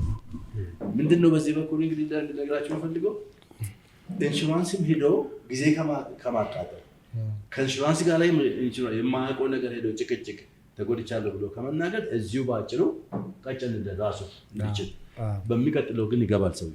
ትክክል። እንደ ነገር ገጥሞናል። ሌላው መድን ድርጅት ኢንሹራንስ እያለው አንድ ከባድ መኪና ኢንሹራንሱ እንደ ነገ ያልቃል እና አዲስ ብለን ጠየቅነው። አስቸኳይ ስራ አገኘሁ እባክህ ደርሼ ልምጣ። ኧረ ተው አልኩት። በኋላ ሳዲስ ሄደ። ተመልሼ ወደ አዲስ አለው ነገ ማታ ተመልሼ እመጣለሁ ብሎ ሲሄድ እዛ ወደ አርሲ አካባቢ ነው። ስንት ከብት ጨርሶ ገደል ገብቶ ለራሱን ገደል ገብቶ ምንም ሳይናገር መጣና ክሌም አደረገ። ኪናይዳ እንዳደርሰዋል አለ። ከባድ። በኋላ ሰው ላክ ኢንስፔክተር ባለው አለ። ስንልክ መጀመሪያ ሰውየውን አይደለም የሚጠይቀው አካባቢ ያለው ፖሊስ ማህበረሰብ ይጠየቃል። መቼ ነው ያደጋ መቼ ነው ስል በዚህ ቀን ነው በዚህ ሰዓት ብሎ ፖሊስም የአካባቢው ሰው ተናገረ። ያ ሰዓት ያቺ ሰዓት ደግሞ ኢንሹራንሱ ያለቀበት ጊዜ ነውና በቃ እናዝናለን አልነው። ምን ያህል ጥፋት እንደደረሰ ተጠያቂነትም በራሱ ንብረት ላይ እንዲህ አይነት ነገር ችግሮች አሉ ኢንሹራንስ ላይ። ከዚህ የተነሳኛ ወርስ ቀን ነው የምናሳስበው ደንበኞችን ተዘጋጁ፣ አንድ ወር ቀራችሁ ተዘጋጅታችሁ ጠብቁን ሊያልቅ ነው ብለን ነው የምናሳስበው። እንዲህ አይነት ነገር እንዳይከሰት አንዱ ስራችን ይሄ ነው ለማለት ፈልጌ ነው። ዋጋ ያስከፍላል። በጊዜው እንትና ለማለት ትልቅ ዋጋ ነው ያስከፍላል። እንደው እዚህ ላይ ለማንሳት አሁን በቅርብ ጊዜ የመሬት መንቀጥቀጥ እየታየ ነበር። አዋሽ አካባቢ በጣም እንትን ይላል። ወደዚህም ደግሞ የተወሰነ እንትኖች ይሰማን ነበር አልፎ አልፎ አይደል? እንደው ከዛ በኋላ በመሬት መንቀጥቀጥ የመጣለ ወደ እናንተ ወደኛ የመጣ የለም። በዚህ በእርግጥ የደረሰ ጉዳትም የለም። ምናልባት አልፎ አልፎ ትንንሽ ስንጥቆች ሊኖሩ ይችላሉ። ቢኖሩም ባለቤቱ ይሸፍናል። ምክንያቱም የተገባ ኢንሹራንስ የለማ። ግን አሁንም ደግሞ ደጋግመን እያሳሰብን ነው እኛ ይሄ ነገር ፖቴንሻሉ አለ። ፍሪኮንሲ ግን እየጨመረ ነው ያለው። ስለዚህ በተለይ ሪፍት ቫሊ ኤሪያ ያሉት ደንበኞቻችንን በጥብቅ እየመከርን ነው ያለው። ብዙ የሚጎዳ አይደለም፣ ክፍያው ትንሽ ነው። ከፋየር ጋር ጨምራችሁ ግቡ ለማንኛውም ብለን እየመከርን ነው ያለው እና ይሄ ጥሩ እንትን ይፈሳል። ንቃት ጥሩ መንቃት ሰጥተዋል። መንቀጥቀጡ ራሱ። እሺ በመጨረሻ የምታስተላልፉት መልእክት ካለ እስቲ ከእናንተ። ምናልባት አገልግሎታችን ይሄ ነው። አሁን ስንነጋገር የነበረው አገልግሎታችን ደንበኞችን ማሳረፍ ነው። በዚህ በኢንሹራንስ ለዘመናት ደንበኞች ራሳቸው ወደ ኢንሹራንስ እየገቡ ኢንሹራንሶች በፖሊሲያቸው መሰረት ነው የሚያስተናግዱት። በፖሊሲ መሰረት ደግሞ ደንበኛው በማያውቀው ነገር ፈርቦ ገብተዋል። ከዚህ መካከል ጭቅጭቆች አሉ። ብዙ ጉዳዮች ወደ ፍርድ ቤት ሄዶ ከርመዋል። አሁን ግን ምንም ነገር ወደ ፍርድ ቤት እንዳይሄድ ከወዲሁ እንድንቀጭ በአጭሩ እንድንጨርስ በደንበኛውም በዚህ በኩል እንረዳለን። ኢንሹራንሱ ጉዳዮች እንዳይበዙበት እያቃለንለት ነው። ሌላ ስራ ይሰራል በዚህ ጉዳይ ለጊዜ ከሚያሳልፍ። ስለዚህ የኛ ስራ ይሄንን ማሳለጥ ስለሆነ ይሄንን አውቆ ህዝባችን እንደው ወደኛ መጥቶ አይን አገልግሎት እንዲያገኝ በጥብቅ እንመክራለን። እኔ የምጨምረው ምንድነው ጊዜ ወርቅ ነው። ጊዜ ወርቅ ነው ተብሏል እና እያንዳንዱ ድርጅት፣ ካምፓኒ፣ ኢንዱስትሪ ብለው የራሱ ስራ አለው። የራሱ ስራ አለው። የራሱ የተቋቋመበትን ዓላማ ነው መስራት ያለበት። ከዚያ ውጪ የሆኑ ስራዎች፣ ከዛ ውጪ የሆኑ ችግሮች በሌላ አካል መሸፈን አለባቸው። አውትሶርስ መደረግ አለበት። ጊዜው የዚህ ዘመኑ የሚፈልገው ይሄንን የሚመለከተው የሚያመርተውን ነገር ማምረት አለበት። ሌላውን ጉዳይ ደግሞ ለሌላው አካል መስጠት አለበት። አሁን የእኛ ኢንሹራንስ ብሮከር እንግዲህ ሲቋቋምም ቅድም እንደገለጽ ነው አንደኛ የድርጅቱን ባለቤት ጊዜውን፣ ጉልበቱን፣ ሀብቱን፣ እንግልቱን ለመቀነስ ነው። እነዚህን ለመቀነስ እኛ ጋር ቢመጣ እሱ መደበኛውን ስራ ሳያቋርጥ ሀሳቡን ጥሎ ስራውን ይሰራል፣ የተቋቋመበትን ዓላማ ያሳካል። እኛ ደግሞ ይህንን ደጋፊ ሆነን ማለት ነው። እሱ ዋናውን ስራ ይሰራል፣ እኛ ደግሞ ደጋፊ ሆነን የገጠመውን ችግር በዚህ በኢንሹራንስ ዙሪያ የገጠመውን ችግር ከጎን ሆነን እናቃልለታለን። አሁን ምን ሆነ ማለት ነው? ውጤታማ የሆነ አንድ ስራ አስኪያጅ፣ የአንድ ተቋም ስራ አስኪያጅ የማምረት ተግባሩን ትቶ ሌሎች ተግባራትን ትቶ ወደዚህ ሊያጨቃጭቅ ወደሚችል አይነት ነገር አእምሮን ማዞር የለበትም። ጊዜ ይበላበታል፣ ጊዜ ይወስድበታል። ይሄ ደግሞ ለሱ ሌላ ትልቅ ችግር ነው። ስለዚህ ማለት የምንፈልገው ምንድን ነው? በተለይ መሪ ኢንሹራንስ ለዚህ ደንበኛን በማርካት ረገድ ከፍተኛ የሆነ ልምድ አለው። ወደ እኛም እኛ ላይ ሀሳባቸውን ጣሉ፣ እኛ ደግሞ እናንተን እናረካለን እንላለን። ጥሩ፣ ይቅርታ እንግዲህ ትንሽ ወደኋላም ገጠመኝንም በዚህ ያስተምራል ብዬ ያሰብኩትን መጣልኝና በአጠቃላይ ምንድነው እንደዚህ ኦፊሰር ሆኜ እየሰራው ነው። ኦፊሰር ማለት ፍሮንት ላይ ነው ያለንና ደንበኞችን እኛ ነን የምናገኛቸው። ለዚህ ደንበኞች ከኛ ጋር ነው ኮሚኒኬሽን የሚያደርጉት እና አንድ ባለ ሀብት ነው ራሱ ነው የሚከታተል በዋናነት ያው እየተመላለሰ ከሳክፍያ ደርሶ ይመላለሳል እንትን ይላል። ያው ሂደቱ በራሱ የሚወስደው ጊዜ አለ። ወዲ ጫራታ አለ፣ እቃ ግዥ አለ፣ አደጋ ማስቆጠት አለ። እነዚህ ነገሮች አሉና የራሱ ጊዜ አለው። ደንበኛው ደግሞ ያው ቶሎ ኢንሹራንስ ገባው ብሎ ቶሎ ነው በአንድ ቀን በአንድ ሳምንት የሚያልቅ ይመስለዋል። እና የደንበኞች ኤክስፔክቴሽን እና ስራው የሚፈልገው ጊዜ የተለያየ ነው። እና ሲመላለስ እቃ ጠፋ በየቦታው ብንሄድ የለም ያቃ እና አንድ ኩባንያ ያስመጣለው ብሎ ከሱ ጋር ክፍያ ምናምን ተፈጸመ። ኢንሹራንስ ኩባንያው ፈጸመ። ኦልሞስት 2 ወር ምናምን ነው አመጣለህ ያለ። ኦልሞስት በሶስተኛ ወርም አልመጣም ያቃ። ከሰውየው የመጣ ይጨቀጭቀናል። አሁን መጨረሻ ላይ በቃ እቃው አልተገኘም አልመጣም ሲባል አውቶማቲካሊ ተነጋገረ። ምን አለ? ዛሬ አትከፍሉኝም አለ። እቃው አልመጣም አለ። እንደ ለመድ ነው። ዛሬ አትከፍሉኝም አለ። አይ እቃው መች ተገኘ? እቃው እኮ አልመጣም አለ። ልክ አውቶማቲካሊ እንደዚህ አድርጎ ሽጉጥ ነው ያወጣው። በቃ ሁላችንም ገባን ጠረጴዛ ውስጥ። እንግዲህ ወዲያው ተጠራ። ጥበቃዎች ምናምን ነበሩ፣ መጡ፣ ከኋላ ያዙት። በቃ ቀስ ብሎ ወጣ። የማኔጅመንት አባል መጣ። በቃ ሰውየውን ሰራተኞቻችን ላይ እንደዚህ ተብሎ እንዴት ይሆናል ተብሎ እንክሰሰው ወይስ ለፖሊስ እናሳውቅ ምናምን ተባለ። ደንበኛ ነው፣ ትልቅ ደንበኛ የሚባል ነው። እና በዚያ የታለፈ እንትን አለ። ከዚያ በኋላ ነው እንግዲህ ጥበቃ ሴኩሪቲያችንም ትንሽ ጠበቅ ያለው እና ይሄ ምንድነው አሁን ይሄ ኢንሹራንስ ጥፋት አይደለም። ኢንሹራንሱ ምንም እንትን አላለም። ቅድም እንዳልኳችሁ ኢንሹራንሱ አቅራቢ አይደለም፣ ምንም የለውም።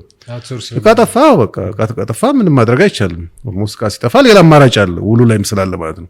ሀገር ውስጥ ካልተገኘ ግን የአቅራቢው የሚከፈለው ሰው ግዴታ የለበትም የሚያቀርብበት ታይም በዚህ እስከዚህ ይኸው አላቀረበም አላመጣም እኮ የዛ ግዴታም አለበት። አዎ ያንን ማን ይጠይቋል? ደንበኛው አይጠይቅ። እኛም ይኸው መከታተል ነው። እቃው መጣ ወይ ገባ ወይ ብለን መከታተል ነው። ከዚህ ያለፈ እንትን የለንም። እና ያስተማረን ምንድነው እንግዲህ የሚያስተምረን አሁን ኢንሹራንሱ ጥፋት አይደለም። እቃ እንዳልኩ አቅራቢው በወቅቱ አላቀረበም፣ ምንም ማድረግ አይቻልም። እንዴ አንዳንዴ እኮ ተሽከርካሪ ባለ ንብረት ተሽከርካሪውን ሲገዛ ይሄን ማሰብ አለባቸው። እቃው አለ ወይ ወይም ደግሞ ከዛ ከአቅራቢ ዲለር ከሆነ የማቅረብ ግዴታ አለበት። እቃውን አክሰሰሪ ማምጣት ግዴታ አለባቸው። ያ የነሱ እንትን ነው እና በአብዛኛው ወደ ኢንሹራንስ ኩባንያው ነው የሚሄደው ሁሉም። አንዳንዴ ኢንሹራንስ አገልግሎትን መጥፎ ያደረገውም እኮ ትክክለኛ እሳቤ ወይም ደግሞ ሚዛን ወይም ትክክለኛ ብይን ስለማይሰጥ ነው። ደንበኞች ያላቸው አዌርነስ ወይም ደግሞ ያላቸው ኤክስፔክቴሽን ከፍ ያለ ስለሆነ ነው። እና ይሄን ምንድነው የሚያደርገው? አንድ አሁን ያ ደንበኛ እዚያ መጥቶ እንግዲህ እኛን ማስፈራራት ብቻ አይደለም፣ እሱም ሜንታሊ ምናምን ይበሳጫል። ሁለተኛ ደግሞ ያን በማድረጉም እኮ በሌላ ጊዜ ይጸጸት ይሆናል። እና ምናልባት ብሮከር ቢሆን ኖሮ ይሄን ጉዳይ የያዘለት ይሄ ሰውዬ ለዚህ አይጋለጥም። ውስጥ የሚናደድበትም የለ። ምናልባትም እስከ መጨረሻም እኮ ያንን መዞት ቢሆን እኮ ሌላ ጣጣ ነው አይደል? እንግዲህ አንድ ኦፊሰር ህይወት ሊያልፍ ይችላል፣ ግን እሱ ደግሞ ሁሌ ባለዳ ነው። እና አሁን ያንን በኢንሹራንስ ብሮከር አሳልፎ ቢሰጥ ኖሮ እንደዚህ አይነት ኮንፍሊክቶች አይፈጠሩም። ሁኔታዎችም ደግሞ ሌላ አማራጮች ይፈጠሩለት ነበርና እንደዚህ አይነት ገጠመኝ አለ። ይህ ነው። ሌላ ወደ ማጠቃለያ ሲሄድ እንግዲህ መሪ ኢንሹራንስ ብሮከር ሲቋቋም እንግዲህ እነዚህን ክፍተቶች አይቶ ነው። ማንኛውም ቢዝነስ በእርግጥ ክፍተትን እሞላለሁ ብሎ ነው የሚነሳውና እኛ ደግሞ ለየት ባለ መልኩ ያንን ክፍተቱን መሙላት ብቻ ሳይሆን ፖቴንሻል አቅም አለ ብለን ነው የገባ ነውና ብዙ መድረስ ይቻላል። ደንበኞች እንግዲህ በዚህ መልኩ ካገለገልናቸው ለኢንሹራንስ የሚሰጠውን ኢሜጅም እንቀይራለን ብለን እናስባለን። ጥሩ እንግዲህ ደንበኛ ይሄ ችግር ካላጋጠመው ኢንሹራንስ አገልግሎትን በቀላሉ የሚያገኝ ከሆነ ለኢንሹራንስ ያለው አመለካከት በጣም ፖዚቲቭ ይሆናል፣ ወይም ደግሞ መልካም አመለካከት ይሆናል። የኢንሹራንስ ኩባንያዎችም ደግሞ ለደንበኞች ደግሞ የሚደርሱበት ሁኔታ የተሻለ ይሆናል ማለት ነው። ስለዚህ ያው በአብዛኛው በስሚ ነው። አንተ መልካም ነገር ካገኘ ነገ ደግሞ ያንን ተጠቃሚ እንዲሆን ነውና የኛም እንትን አንድ ደንበኛ አገልግለን ያ ደንበኛ ብዙ ደንበኞችን እንዲያመጣልን ነው። እንግዲህ እያንዳንዱን ደንበኛ አክሰስ ላናደርግ እንችላለን፣ ግን በምንሰጠው ሰርቪስም አክሰስ የምናደርግበት ሁኔታ ይኖራል። ሌላው እንግዲህ አሁን ዘመን ያመጣውን ቴክኖሎጂ ተጠቅመን ብዙዎችን ተደራሽ እናደርጋለን ብለናል። ይሄን ብቻ ሳይሆን እንግዲህ አገልግሎቱን በየቦታው አሁን ዋና መስሪያ ቤታችን አዲስ አበባ ቢሆንም አዳማ ቅርንጫፍ አለን፣ ጣፎ ላይ ቅርንጫፍ አለን። እንግዲህ በየክልሎች አሁን አስበናል። ስለዚህ ሁሉንም ማህበረሰብ ተደራሽ እናደርጋለን ብለናል። እንግዲህ ይሄ ሰርቪስ ካለ እንግዲህ የቀረበልህ ነገር ብላ ማለት ነውና ያንን መብላት ሰው ይቸግሯል ብለን አናስብም ደንበኞች። ስለዚህ ብዙ ነገር ይኖራል ማለት ነውና ያንን ማቅረብ ነው ከኛ የሚጠበቀው እና ተጋባዥ አናጣም ብለን ነው የምናስበው። በጣም ብዙ ይትረፈረፋል ብለን ነው የምናስበው። ያንን ለማቅረብ ደግሞ እኛ ዝግጁ ነን። እሺ፣ እንደው እዚህ ላይ አድራሻችሁን አዳማ የት አካባቢ፣ አዲስ አበባ የት አካባቢ፣ ጣፎ እኒህን አካባቢዎችን ግልጽ አድርጓቸውና ደንበል ህንፃ ፊት ለፊት አበሮስ ህንፃ ጎን ቲጂስ ህንፃ የሚል ይባላል። 11ኛ ፎቅ ሙሉ ወለል የኛ ነው። ጣፎ ደግሞ ቆናምቡላ የሚባል ህንፃ አለ እዚህ ጣፎ ላይ ነው። ቆናምቡላ 2ኛ ፎቅ ላይ እዛ ቢሮ አለን። አዳማ ደግሞ እዚህ ሰንተር አለ። ምንድነው ክፍለ ከተማ አንድ መሀል አለ፣ ክፍለ ከተማ አለ። አሁን ስም ተለስተውኝ ነው። እዛም አንድ ኦፊስ አለን። በዚህ አንወሰንም ወደፊት ቢዝነሱ ወይ ደንበኞች በራቁ ቁጥር በቅርበት ሄደን ለማገልገል እንደዚህ አይነት ሀሳብ አለ። ዙሪያ ደግሞ ሸገር ከተሞች ላይ ከዚሁ እየተወረወርን እየሄድን ነው ያለ ነው። ወደ ሱሉልታ፣ ሰበታ፣ አቃቂ፣ ሰንዳፋ፣ ወደዚህ ደግሞ ወደ ወለጋ መውጫ ሰበታ አሸዋ ሜዳ ነው እዛ ድረስ ቡራዩ ድረስ እየዞርን ነው ያለ ነው እና ያ ይቀጥላል። እንግዲህ እናድጋለን፣ እያደግን እንሄዳለን ብለን እናስባለን። ስለነበረ ጊዜ እጅግ በጣም እናመሰግናለን። አክብራችሁ ስለመጣችሁ የሰጣችሁን ማብራሪያ በጣም ቆንጆ ማብራሪያ ነው። ስለ ኢንሹራንስ በጣም ብዙ ነገር አካፍላችሁናል። ይህንን ደግሞ በደንብ ጥሩ ነገር ያገኛል ብለን እናስባለን። በተጨማሪም ደግሞ በእናንተ አድራሻ እየመጣ በነፃ የማማከር አገልግሎታችሁን በደንብ ያገኛል ብለን ተስፋ እናደርጋለን። እናመሰግናለን። በእኛም በኩል ሰፊ ጊዜ ሰጥታችሁ ጋብዛችሁ ይህንን ኢንተርቪው በማድረጋችሁ ከፍተኛ ደስታ ተሰምቶናል። እናመሰግናለን። ከመሪ ኢንሹራንስ ብሮከር አክሲዮን ማህበር ጋር የነበረን ቆይታ ይህንን ይመስል ነበር። በቀጣይ እንደዚህ አይነት መረጃዎች እንዲደርሷችሁ የዩቲዩብ ቻናላችንን ላይክ፣ ሼር፣ ሰብስክራይብ ያድርጉ። መልካም ጊዜ። መባ ሪል ስቴት ፖድካስት ኢዜድ ኮኔክት